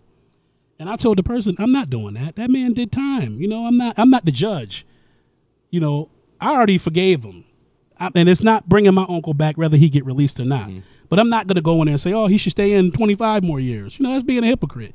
You know, my uncle not coming back whether he get free or he don't get free. It's not my business. A coward dies 1,000 deaths. He got to live with what he did. You know what I mean? So back in the community, just start with respect, man, and also quality of life. People not happy about where they live and they living conditions and they miserable. So now you got social media where a person like me, I'm supposed to be next to them miserable. Nobody wants to see nobody make it in this world, man. Right. You know that. Oh, yeah. Well, and the thing is, we lock people in prison, like you say, to do 50 years, 20 years, whatever. Are they being rehabilitated? No. They're learning way worse shit in prison. They're rubbing elbows with people way worse than they are, and they're coming out way more dangerous. Like, I think in the prison system, there's got to be some sort of, like you said, rehabilitation, some way to, like, you know, make sure this shit doesn't happen again. Like, make sure these people come out a better person, whether it's learning a trade. I know that they do that in some cases, but, you know, I've seen some people go to prison, come out, and actually be a function of society and do better in their lives. Right. And I've also seen people come back way worse. Way worse. I strongly agree, man. I know a guy that been in and out of prison, and it's like I stopped talking to him. We was good friends because I never knew who he was. He had like 3 different personalities. You know what I'm saying? And he ended up going back to prison for murder. And prior to that, you know, I remember hanging out with him in the bar one day, and he's talking to me, and he headbutts me right in the bar. You know, and it just kind of hurt me that I stopped being friends with him because I knew that something happened to him in prison that flipped his mind like that. I don't know what happened to him, but he never got rehabilitated. And you're right, man. These dudes going to prison and they being with worser criminals. They got to be harder. Yeah. They got to be harder because they don't get fucked with. Yeah. So now they taking a page out of each person playbook and coming to bring it back to the community, man. So, you know, overall, I hope our community get healing and people just mind their business, man. Right. And stop, you know, I just want people to stop being gangsters, man. Stop trying to be somebody you're not. You know, because even with my son situation, right? I ran into one of the persons, the big bad wolf. I ran into him. You know, this is what people don't know. And some of the things he said to me was like, I was like, wow, that's how you feel? Like, he's like, nah, you know, we don't got no problem, man. I don't F with them, and I know what you about. You're a good dude. And I'm saying to myself, why could you say that to me when nobody's around, but you're not telling those people, yo, chill, man. That dude is a good dude, man. Don't be fighting with him. He changed his ways. Because they turn on him. You know, it's just phony to me. You know what I'm saying? Two-faced, right? Two-faced, and that's what we dealing with. You know, and I don't want to bash my community because one of my friends, my Italian homeboy, his mouth crazy. He say how he feel. He said, man, F these people, man. They all against you. He said, these people not your friends. Mm-hmm. He said, I can't wait till they tear Utica down and New Hartford turns it into a parking lot. I said, man, what made you say some shit like that? You know, where'd you come up with this? And he said, because just think about it. These people will team up on you, even if you feed them. And I'm not getting out here acting like I'm no saint, because I'm not. But I can honestly say I love people. Black, white, it don't matter. My little brother half white. His father white. He's whiter than the whitest white man. But you know what? That man taught me a lot of stuff about life. And to this day, we close. My girl Puerto Rican. You understand what I'm saying? So color don't mean nothing. It's about your heart clean. Right. My heart clean. Your heart got to be clean. I don't care about what kind of car you drive, how big and bad your job is, you know, or how much money you got. You know, our grave's going to be the same, 6 feet. Mm-hmm. So it's just all about how you treat people, man. It's all about how you treat people. You get people that is up in life and they treat people like crap. Do unto others. That's it. That's it. It was a man, that treated people like shit because he had money, right? Talk bad to people, just like he's better, right? Then he ended up in a nursing home. And he said to somebody, he said, you know what? I give away all this money I got to get this cancer off me. You see what I'm saying? But he had money, and when you was healthy, you treated people bad. I treat people good, man. I treat people good. Trust me, bro. I treat people good. So that's what this interview is about. Somebody texted me and said I sound angry. It's not. It's just. I don't think you sound angry. I'm man. passionate about. Exactly. It's coming from the heart. This ain't that's no exactly rehearsal. what I was going to say. You sound passionate, and I mean, and all you've been through. I mean, this is kind of like taking a lot off your shoulders to get it out. Yeah, it ain't that's why I wanted to give you this platform, man. Yeah, it ain't gonna make a difference because they caught up in their ways anyway. So, Right. But I'm not doing it for them. Right. This is for the good people. And you might open some eyes, though. Yeah, well, the whole trial should open some eyes, man. Like I told my son a while ago, right? He was telling me about these friends. I said, man, they not your friends. He's like, yo, Dad, they my friends. I said, man, these dudes not your friends, man. I'm your friend. Stop hanging with them. Do you know a few months later after I told my son that all of his friends sat at trial and testified against him? And they was like disappointed to be doing it. They was like looking at him, putting their head down, shaking their head like, damn, because they really loved my son, I'm sure. But once the DA got in their ear and said, yo, you kids facing 20, you better say Ricky did it. They even bought these kids suits. These kids came in with nice suits on to look credible. But my son said to me, he said, Dad, I went to visit him. He said, Dad, he said, I was laying in my cell and it all came back to me. Everything you've been telling me all these years, this is what you was trying to protect me from. And I said, well, I'm not going to say told you so, but I've told you it was either this or the cemetery. That's that. So I'm not. That's deep, man. I'm not here to give advice. I don't, some people probably listen to all you preaching. I know I'm preaching to the choir. I don't give advice. I'm here to give options. And what I'm saying is jail, cemetery. So, see, we know this because we got friends that went to those places. We already know that when you don't mind your business and you play tough and you want to get out there and fight and you want to be involved in all this and that, this is the things that can happen. That's why I tell my family to sit down. So when somebody start talking that gangster shit around me, man, sit down. I don't want to hear it because the minute they go out there and do something crazy, they expect you to have money for food packages, money to put on the the phone so they can call from the jail, and they expect you to get a lawyer 10, 20, 30 grand. I don't got that. Why you think I was telling you to chill? Because I ain't got the money to fight your case. Why should I put up all this money even if I had it when I'm the one was telling you to chill? Now you had, like I said, you had the jury, you had the cars, you had all these chicks. You was the man. But soon when something happened to you, your family got to throw a fish fry, GoFundMe. Basically, go fund the drug dealer that had the big chain. Now he dead and we can't bury him. But donate money. But we was telling this person to chill. Look, man, even working people, you just one paycheck away from losing everything. You think you got money to be helping somebody that's not listening to you? They not listening. If you a real friend and you see your friend abusing drugs, you say, buddy, look, I understand you partying a little bit. Now you letting the shit do you. Slow down. Oh, you drinking again? It's 5 o'clock in the afternoon. You on your second 12-pack? Chill. Because when that liver get bad and you got to go on his bedside and look at him dying, you the one got to tell him, see, I was telling you to chill. See, somebody told me to sit down. I got shot when I was 13. I got nerve damage in my left arm. That's for life. Yeah, I got my arm blew in half at 13 years old, man. Nerve damage in my left arm for some shit I didn't even do. For something I didn't even do. Man, so you've been through the ringer. Yeah, but like I said, man, I trust God and all that stuff I've been through is to shake me up for where I'm headed and who I am today. Right. But it's just I'm passionate when it comes to the streets, man, because nobody can tell me nothing about these streets. Not in Utica, New York. I might can't tell you nothing about Brooklyn. I might can't tell you nothing about Florida. You can't tell me nothing about these streets. I've been out here in these streets since the 80s, man. I haven't never seen nobody outrun these streets. I never seen it happen. And I saw dudes feed the whole streets.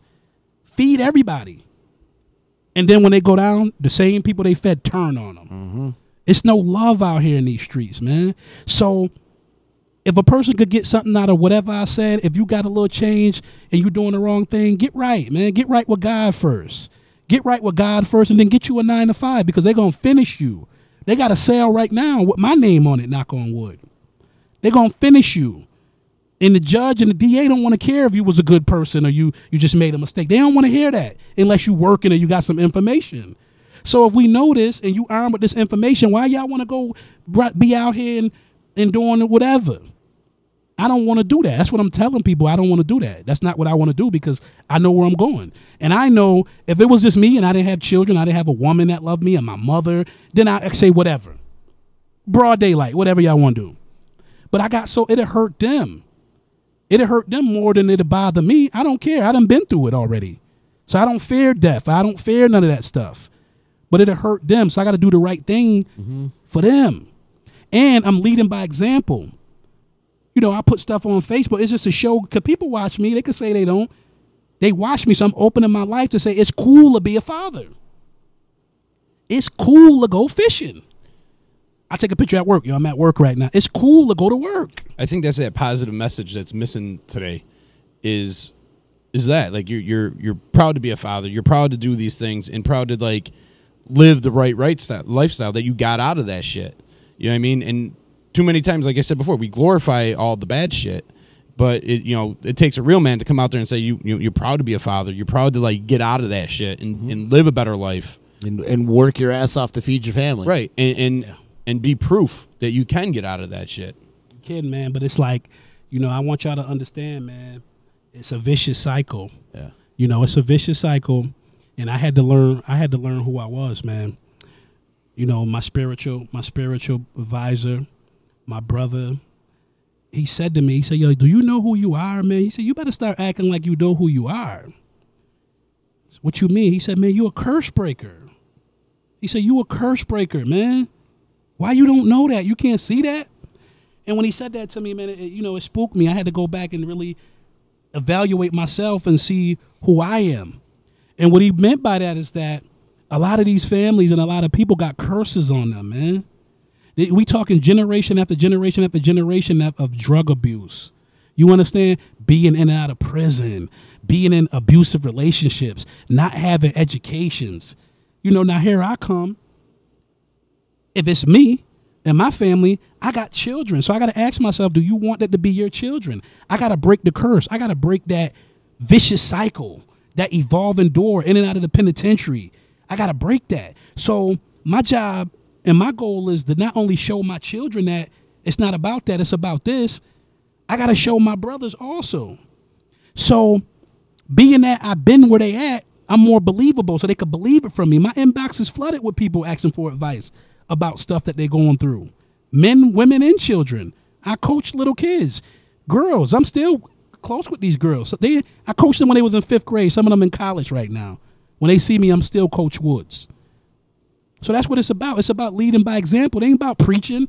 These people out here preaching, and they faking the funk. And they sticking in their little circle, and they want all the accolades, but they not doing nothing. I'm behind the scenes stopping wars and helping these kids, man.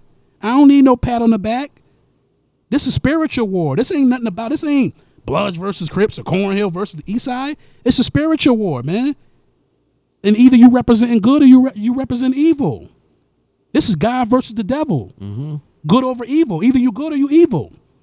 That's what they mean by when they say the world coming to an end. Yeah, it's going to come to an end. It's coming to an end. But guess what? If it burn up right now and it's a big fire, if your heart clean, that fire won't even be able to touch you. It won't even touch you, man. So that's my message. That's what I'm telling people. This deeper than street stuff and all that stuff, man. Come on.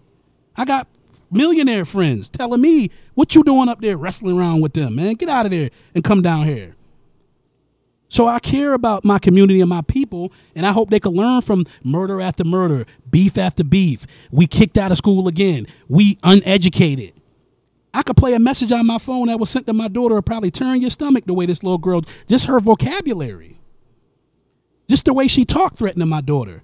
It hurt my heart and made me angry at the same time because for no reason. Her mother's telling her to do it. Fight his kid.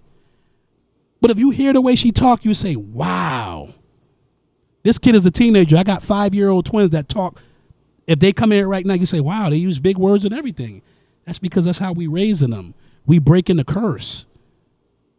My daughter in private school, she's well-spoken. She go to a doctor program for camp.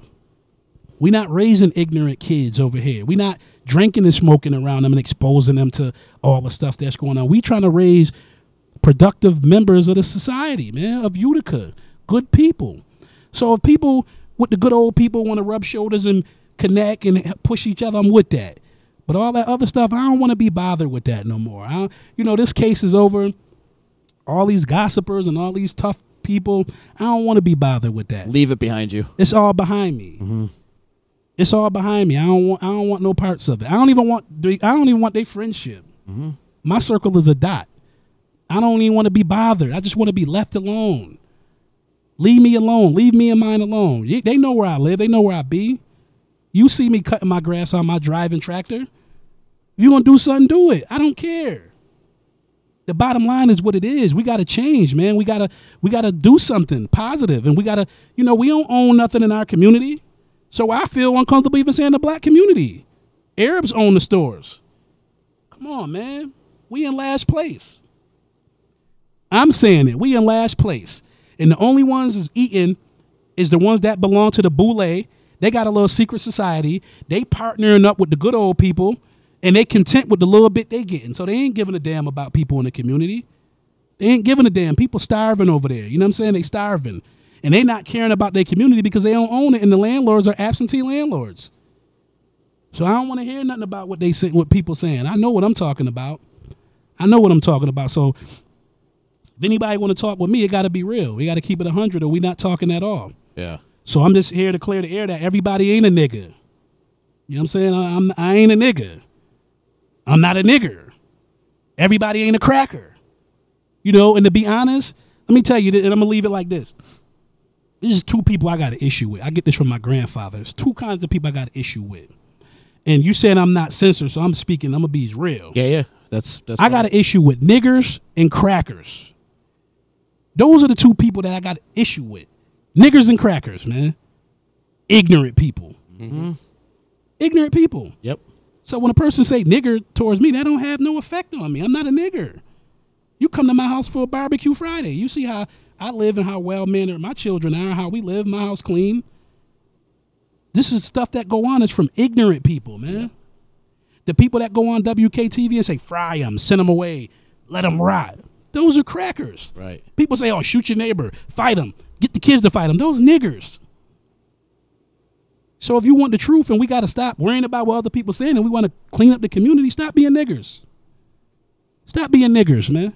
Because you wasn't raised like that. Our ancestors wasn't like that. They were strong people. I'm talking about Black Wall Street. I'm talking about the strong women that held the community together. So how do you feel about people calling themselves that? Well, because now you're almost like owning that kind of. Well, I feel like a lot of black people too use that word as a crutch word. Yeah, well, it's that thing where if something been used against you so much, and then when you take it, now it doesn't have that power over you anymore. So I look at it like that. Okay. Like, right. Say if somebody That's called you, point. somebody called you fat, right? When you was a kid, that shit hurt your feelings. Right. You fat motherfucker, you fat, right? Then you grow up and you call yourself, Fat Ron or fat, fat money making G. Now it don't have that effect when somebody say it to you. So over the years, people took it and ran with it. Like, I'm a nigga. Yeah, I'm ignorant, because ignorant is popular. It's actually popular to be ignorant. Yeah, you're right. You hear it in the rap. They don't even be saying shit. Give it the rap. Give it the rap. Give it the gas. Give it the grab. Strap. You know what I'm saying? They ain't saying nothing. They're not saying anything. But they making millions. They writing that music I did a research. They writing that music on a 4th and 5th grade level. Mm-hmm. The content, the lyrical content. Trying to dumbify America. Well, they trying to dumb us down. Right. This goes back to slavery and everything. We talking paper genocide and people not knowing where they belong to and hiding who they are and stuff like that. Even the education system, where the stuff that was put in textbooks was to keep a certain group of people, hold them down. See, the textbooks was even fabricated. You see what I'm saying? Mm-hmm. So, and the people who run the stuff, they's the powers to be. So they make it popular. So our kids are saying, well, I want to be like this one. He's dumb. Well, even in schools, they're not teaching you how to succeed in life. They're teaching you like geometry, but they're not teaching you how to balance a checkbook. You know what I mean? I strongly agree, man. You know what I mean? Like or paint a fence, or do your lawn, or something like that. Just the basic, simple things in life that you need to learn how to do to get along. People get out of high school, 18 years old, and they go right into debt. because they get that charge card. You're 18 years old, you get that charge card, so they max it out, and they don't understand how credit works. Yeah, I don't mean to be laughing, but I got a friend of mine. He don't do social media. He don't entertain, none of that. He just texts me and said, you tell him. So when my buddy, you know, that live way up there on the hill, listening, and he know that I'm speaking the truth, that means something to me, man. Yeah. And that's just what it is. Like, you 100% right. You know, you could be, this is what I tell my son. I tell my son a long time ago, and I tell people this was given to me by somebody. You need 3 things to make it in this world. You know what I'm saying? You need book smarts, you need street smarts, and you need some spiritual. Okay? If you don't have them 3 things, you're not going to make it. I love that. You're not going to make it, okay? Yeah. I live by that. I'm going to say it again for all the people that's listening. You need book smarts, you need street smarts, and you need some spiritual. Now, when I say street smart, don't get it misconstrued. You don't have to be in the streets to be street smart. Right. But you need to know somebody that lived that life. Live in the world. Exactly. Because it's the world we live in. You Get know, your head out of your phone. That's get right. Out of the textbook. And out of your ass. Yeah. And God, live and in the God world. first, you know? Yep. And I'm going to show y'all, because I was a little nervous coming over here, because you never know what can happen. I bought my weapon. Because we not getting censored, so I'm going to show y'all my weapon. You know what I'm saying? Okay. I bought my weapon, and if the police want to come, they can come. You know? Because I always stay with a weapon. I bought my weapon. This is my weapon right here, man. That's it. That's my weapon right there. You know what I'm saying? The Holy When Bible. my father passed away, when I was cleaning this apartment, this is all I wanted. Everybody, if I want the couch, I want that, because this meant a lot to him. So I said, I want that. This is my weapon, man.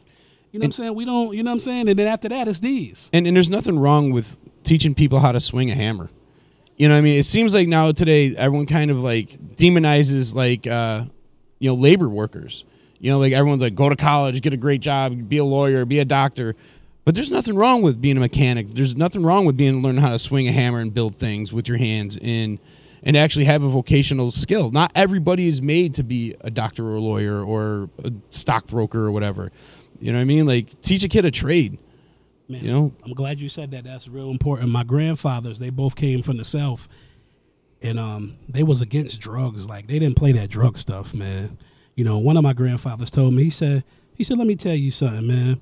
He said, if I ever catch you bringing $10 worth of drugs in my house, boy, you're going to have a serious problem. You know, they just didn't play that. They was hard-working men. And that was the last one you wanted to piss off, too. Yeah, you didn't want to play You with get them. an ass whooping. Now, they go upside your head, man. And, and he was hunters. You know, my grandfather was a hunter. So he didn't play, man. You know what I'm saying? And he was a Golden Glove boxer.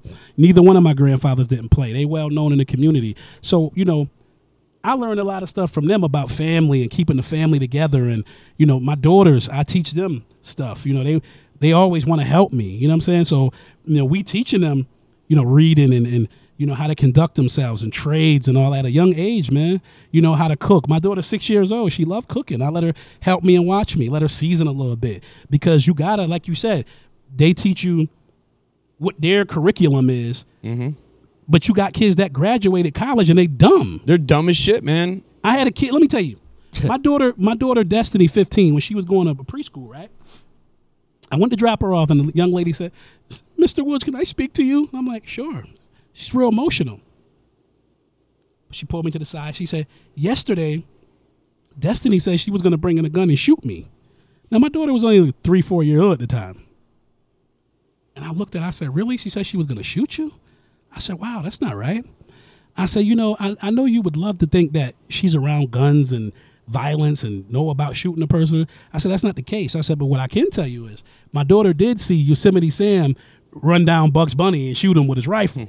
So don't listen to, more or less that, wow, you went to school to work with these children, but you getting threatened by a 3-4-year-old. She didn't threaten you. She just said, I'll get my gun and shoot you. And you so emotional. Needless to say, a couple weeks later, the girl quit because she wasn't built like that. Mm-hmm. See, some people just book smart. You got a lot of people running around here, they just book smart. They're only book smart. They're oblivious to what's going on. So when they jump out into society, the workforce and things of that nature, the world going to chew them apart. Mm-hmm. You know, it's funny you say that because, like, I grew up working in sales, and I didn't go to college. I mean, I didn't graduate. So, I was always, books were, they're stacked against me as far as that goes. So that you get a kid coming in, brand new to sales, got all kinds of degrees, they can't hack it because they can't go up there and roll up their sleeves and knock on doors and do what needs to be done. So I had to come in there and work extra hard because I know this guy has got a degree and I don't, So I got to go out there and work harder. I got to push harder. I got to prove myself. And these guys would come and go. Boom, 2-3 weeks later, they're gone. A couple months, here, gone. And I would just see these people keep coming in, and they got all these degrees, but they can't hack it because they can't put the work in. Mommy and daddy paid that check, but they didn't get them, didn't have boots on the ground. Same with some of the police. The same situations where they get out here. Now they're around these people you've been heard about for all these years, and you like, you know what I'm saying? Like, it's good cops and it's bad cops. Like, it's good people and it's bad people. Right. People don't even know, man. I got a cousin that's a police officer. You know what I'm saying? We grew up together, family reunion, everything. And I remember him, he said to me, he's like, I'm just letting you know because I'm about to become a cop, And I was like, why are you telling me? So I just want to let you know because I don't want you to think nothing changed, like I'm being different. And I looked at him, I said, I'd rather you be a police officer than seeing you on a corner strung out. So whatever career somebody choose, as long as they doing the right thing, man. And I like what you said, man. We need programs in the black community. Then maybe we won't be fussing and fighting. I'm from the James Blackshear era. James made sure there was something going on. When in the wintertime, they gave away hats. That's where I get my giving spirit from. The village was together back then. When they say it took a village to raise a child, the grown people stuck together. Now you got grown people smoking weed and drinking with the kids and air fucking them with poison, corrupting them. It's some people I wouldn't bring my kids around because I let my daughter go to somebody's house for a birthday party. She was there for 2 hours and came back a different person. Took me about a month to get her back how we had her. So with some people, my kids can't even go around. You know what I'm saying? And it's not that we acting like we better, but we just breaking the vicious cycle, man. And that ain't nothing but the devil. See, the devil got a bag of tricks, man. Sexism in that bag, drugism, cancer, all these deadly diseases. That's what's in his bag of tricks. You know what I mean? So if you playing with that, you dealing with the devil, you going to get what you got coming. So that's what we fighting against, man. All this people just living in poverty because that's what they grew up seeing. They grew up seeing their mother on welfare and not want to get a job and different men in and out of the house. You know what I'm saying? They grew up seeing that. We don't want our children to see that. We got to change the dynamics. Reverse the curse. We got to reverse it. Exactly. And that's what I'm saying. Be a curse breaker. If you a curse breaker, break the curse, man. I remember coming through Cornhill, my family owned a house on Nielsen Street. Still got that house. You know what I'm saying? One of the first black families in the neighborhood to own a house. Me and my cousins used to race up and down the street barefoot. No glass. It was clean. See, that's because people own those properties and they took pride in their stuff. Yep. They own them. They was proud. Now things is different. People don't like how they living. Some, not all. And then the good people is outnumbered by the people that don't care. These kids coming up, they ain't got no respect. They got new drugs now. Yeah. They own all these drugs, mollies and bath salts. The guns is flooded. Heroin. People dying, man. I talked to a young brother that's fighting that addiction, man. We talked. Don't forget the legal drugs. Oh man, Q's, they all over like zombies smoking illegal, man. They selling them. Well, not only that, you The got pharmaceuticals. The big that's farm and that's what's starting it. You know what I'm saying? They giving people these pain pills, they get hooked on oxys and they doing all this stuff, man. and then that leads to heroin. Yeah. And then let's talk about the guns, man, because I just get tired of people coming down on the black community. They always like, oh, they got guns and they doing this and they doing that. Let's talk about how the guns get in the community, man. Right. How the guns get in the community. How these little kids getting all these guns. Well, don't forget there's also all these video games, like glorifying shooting people and killing people. I mean, yeah. Look at some of the big, Fortnite or Fortnite, Grand Theft Auto and all that. Grand Theft Auto, yeah, that's a big one. You just run around jacking people. Yeah. It still goes back to the magic question, how the guns get in the community. See, these black activists or whatever you want to call them and these people that be talking, nothing against them, but if we're going to talk it, we got to talk it real. Right. You can't punish one and not punish the other. Yep. So I'm going to tell you how the guns get in the community because now we talking about drugs. You see what I'm saying? We know that the good old folks that talk about Utica, we know they husbands coming down in the late night that's strung out on the low, sneak tip.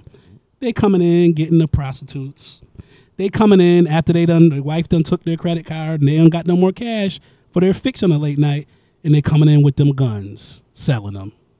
Come on, man, this is facts. I'm not going to speak so I don't know what I'm talking about, man. This is facts. Why do you think most of the time a person got caught with a pistol, it was reported stolen? Well, that's because the person who's on drugs, if they come out in the late night and sell a pistol, they report it stolen, so they get paid twice. You got your fix for the little young drug dealer, the little dummy that want a pistol, so he could be tough on the block, and then they report it stolen, and then insurance covers it. See, but nobody want to talk about this because they just want to punish the one that got the gun. Right. Well, if the gun got stolen from a good neighborhood, you mean to tell me these kids going in these good neighborhoods doing break-ins? Why we don't hear about it? That's what's happening, man. And this has been happening for a long time, man. So don't punish one without punishing the other. Don't punish him for having it. Punish him for where he got it from. I 100% agree with you. That's how they getting in the black community, man. Other ways too, but that's one of the ways, man. And the media doesn't help. Like I said, like, well, they report whatever they want. well, and like I look at things like we talk about Ezekiel Elliott getting into allegations, and we talk about all the bad shit that happens in these sports figures. But like, how come we're not talking about like Larry Fitzgerald?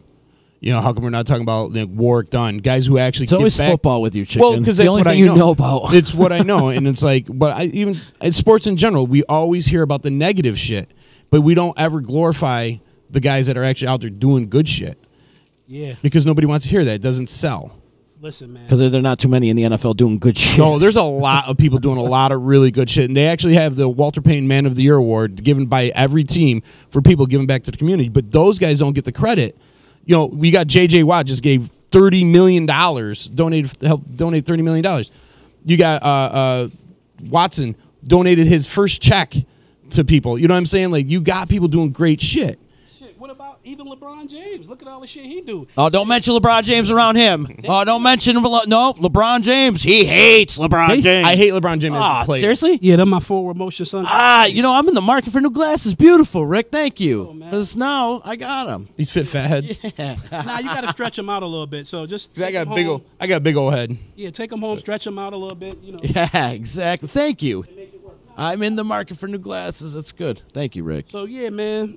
I got to be honest with you, man. This has been a great episode. I really, really Think so, enjoyed man? you coming here and telling your platform and having this platform and telling your story, man, because you deserve it. You really do. Everything you've gone through in your life and everything like that, and to say that you've really turned around everything you've done to feed your family, and this is a great story. This should be like a movie. You were talking about writing a children's book. You should write a book about your life, pal. Well, that's another thing, man. I really don't want to tell too much, but I got a bunch of books coming, man, followed by a documentary and probably a movie, man. Do you know You know what AO? I'm saying? Who? Anthony Owens. That's my cousin. man. Yeah, I forgot. They're cousins. That's my cousin. AO. It was weird how I met him. I met him on a job, actually. I was working at a job that I hated, right?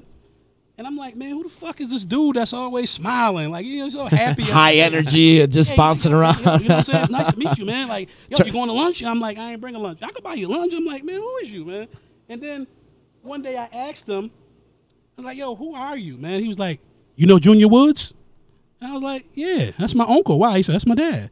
I'm like, get the fuck out of here. I met the dude on the job. Yeah. And from the moment I met him, man, he was just a good, positive dude, Oh, yeah. man. That's my boy, man. AO is my cousin. We're going to definitely do some business. We're going to do some business, man. And a lot of things is going to happen positive, man. You know, catch me in the parks. I'm cooking out. You know, I did an overnight softball tournament with my buddy. And they was having softball games 4 a.m, man. It was crazy. Really? Wow. Yeah. Where were you doing that at? At over by Utica College. What field is that? Greenman. Greenman. Yeah. It's an overnight softball tournament. You got to come check it out. Yeah. When's that now? I think they're doing another one the 28th of this month. Okay. Me and my buddy is the only vendor. We was the only vendor for, hundreds of people. You know, it's 3, 4 a.m, people ordering double cheeseburgers, man. You know what I'm saying? So that was cool, meeting people from all over.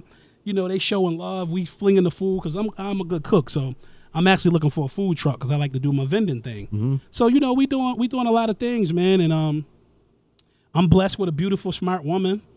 And me and her going to partner up, and write these books, man. And, we just going to open up, we're going to open up our, life a little bit, man, and how we raise all these children and how we function. Because, a lot of people like to act like they got it together and all that stuff till you go around them and you go in their house and you see how they interact with their children. And, society, let me tell you, society will have you thinking that men are not good fathers, especially black men. You know what I'm saying? Like black men are deadbeats, because most of us, it's common to not have a father in the house in the black community. So most of my friends didn't have a father in the house. It was like, oh, cool, your mom mad, cool. Where your father? I don't know. You know, me and my father didn't get close until I was a little older. You know, once him and my mom break up, you know how it go. The kid got to choose sides, usually the mother. But what I'm seeing now is that I'm seeing a change, and it's starting to be more deadbeat mothers. Mm-hmm. Yeah, it's wicked. I see it too. So you got to understand now, as a man, a boy, you need the love of a woman. You need the love from your mother. That's why a lot of people walking around, they fucked up, man. They got anger issues. They don't know how to love. So they got relationship issues. They wasn't getting them hugs and getting told I love you. Even with my son, you know, I got another little son, a twin. And I love the way his mother love him up. She love him. Come here, boy. Give me a hug. Give me a kiss. And, she loving on him because I'm not doing that. You know, I'm not doing it. I'm telling him, look, you better straighten your act up or it's going to be me and you, or, get the boxing glove. Come on, throw some jabs. Well, you got to have the love and the toughen up. That's what I'm saying. And that's why we got to get it back to making two-family households cool again. Because now women thinking, I got the job, I got this, and I don't need a man. You need a man, especially when you're raising these kids. It's like a man need a woman. You understand? So we got to make that cool again to have that relationship where, because I don't want to father mine when he over there, they stepfather, I got to go pick him up on the weekend. I don't want to do that. I want to raise mine, and we be a powerful team together. And that's what we doing, man. And we raising good kids, man. You know, my daughter gave me hell. You know, now she on her second semester of college, you know, and it feels good when she can come to me and say, man, I used to think you were so mean. Now I see what that was about. Mm-hmm. You know, my daughter took us out to dinner, Red Lobster. Nice. You know, that feels great. You know what I'm saying? And I said, well, I want the salmon, but I really want a lobster tail. She said, get them both. You deserve it. Love you too, Ma. Yeah. She just checked in. I see your mom. You know, she said, my daughter said, get them both. You know, and it just felt good that my daughter could, treat me now. You know what I'm saying? So back to what I was just saying, man, it's just like a lot of people, I'm speaking for my community, they not getting that love because the women not acting like women no more. They out there, and they just doing their own thing, man. That's leaving the kids to just, what happened to the strong women? Remember, now, growing up, women didn't take no crap. They ran the house, made sure everything was good, and kept you in line. They battled against our fathers. Look, I'm making this decision. I'm handling it. Now women is like. They're dropping the kids off and going to the bar. That's it.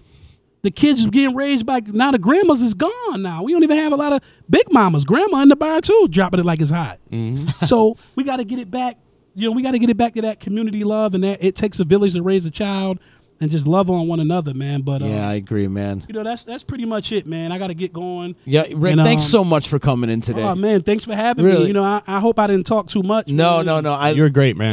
This was great, and we need to open up the dialogue and stop this division that's going on in this world, and we need to come together and respect. And then that was the beautiful thing that you said today was like we need to respect each other a lot more in this world. Yeah, definitely. Man, and it's not a black and white thing; it's a respect thing. It's a respect. It's a humanitarian thing. That's all it is about. Exactly. People need to mind their own business and stop being a dick. Exactly. That's it, man. Yep. Plain and simple, Exactly. And if my people don't want to love on me, man, I got new friends, man. Right, exactly. I go certain places, man. Like I bumped into you, man. I bumped you at the Monday night. Yeah, we saw Sophistafunk was fun. Man, it was good seeing you. My daughter volunteered there, Oh, she does? Yeah, what's up? That's what I like, man. To be able to go places and get that old school feeling, because Utica, I don't want to dump Utica like it's just a bad place. This is a good place, It man. is. You know what I'm saying? But it's the people have changed, and it's just the division, and people that's in the position not pulling people up. They rather have it all and sit back. And what's the sense? Like, I don't want millions of dollars if I got to just brag to my friends that's broke.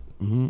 You know what I'm saying? I want everybody to do good and have things. Yes. You know what I'm saying? So, one of my good friends, man, D King, he said it. He said on his post, I can't remember exactly what he said, but he was saying, like, what good is it if you got a lot, if you're not bringing people up?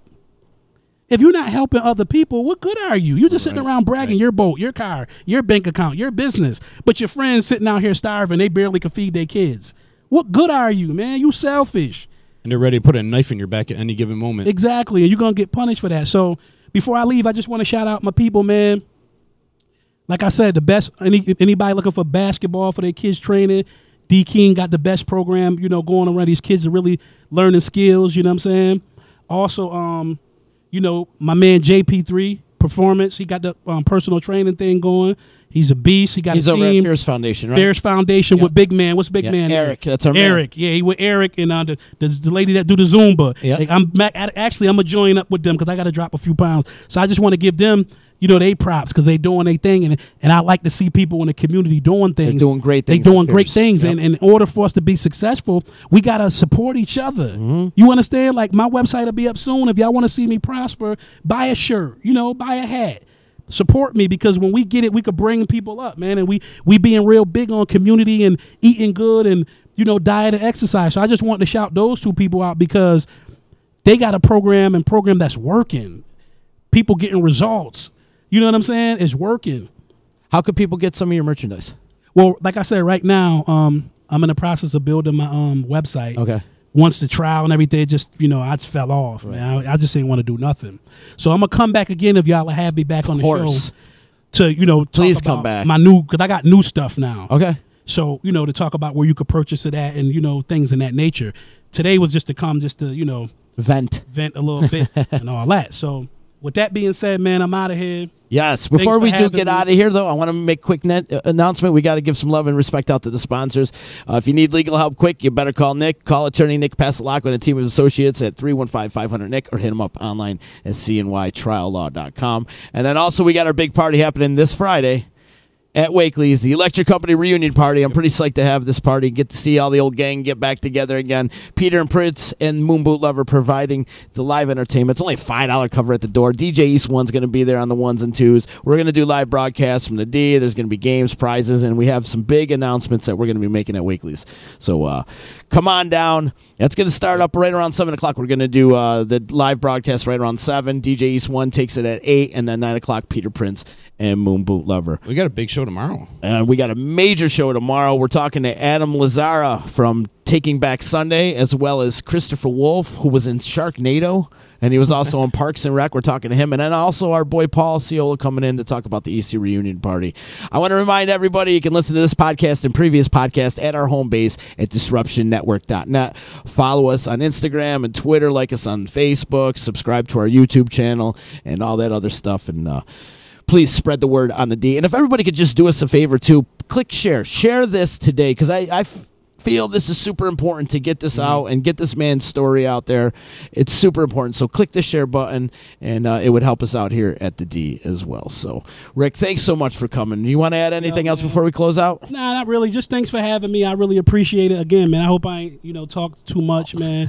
And, it felt good just being able to just, speak my piece, man. I'm not sure what I accomplished, but, I'm sure that if somebody got just one message out of everything that we talked about, then that's cool with me. I've done my job. Other than that, it's forward motion, man. We not just talking, we living it, and we living by, example, just trying to make things happen for the community and our families. You know what I'm saying? I got a lot of respect for you, my friend. Keep Appreciate doing your it, thing. man. Took a lot of But you balls ain't to come on here, bro. It You really didn't does. invite me to that party, though. You see what I'm saying? It's open to the public.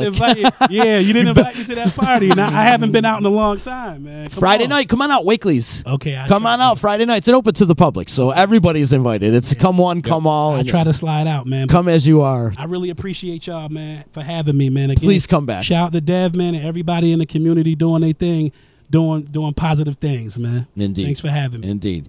We'll see you tomorrow. We'll see you. EC Radio. Never you mind what I'm making. You should spend some time taking a personal inventory of what you're doing for the betterment of society. EC Radio.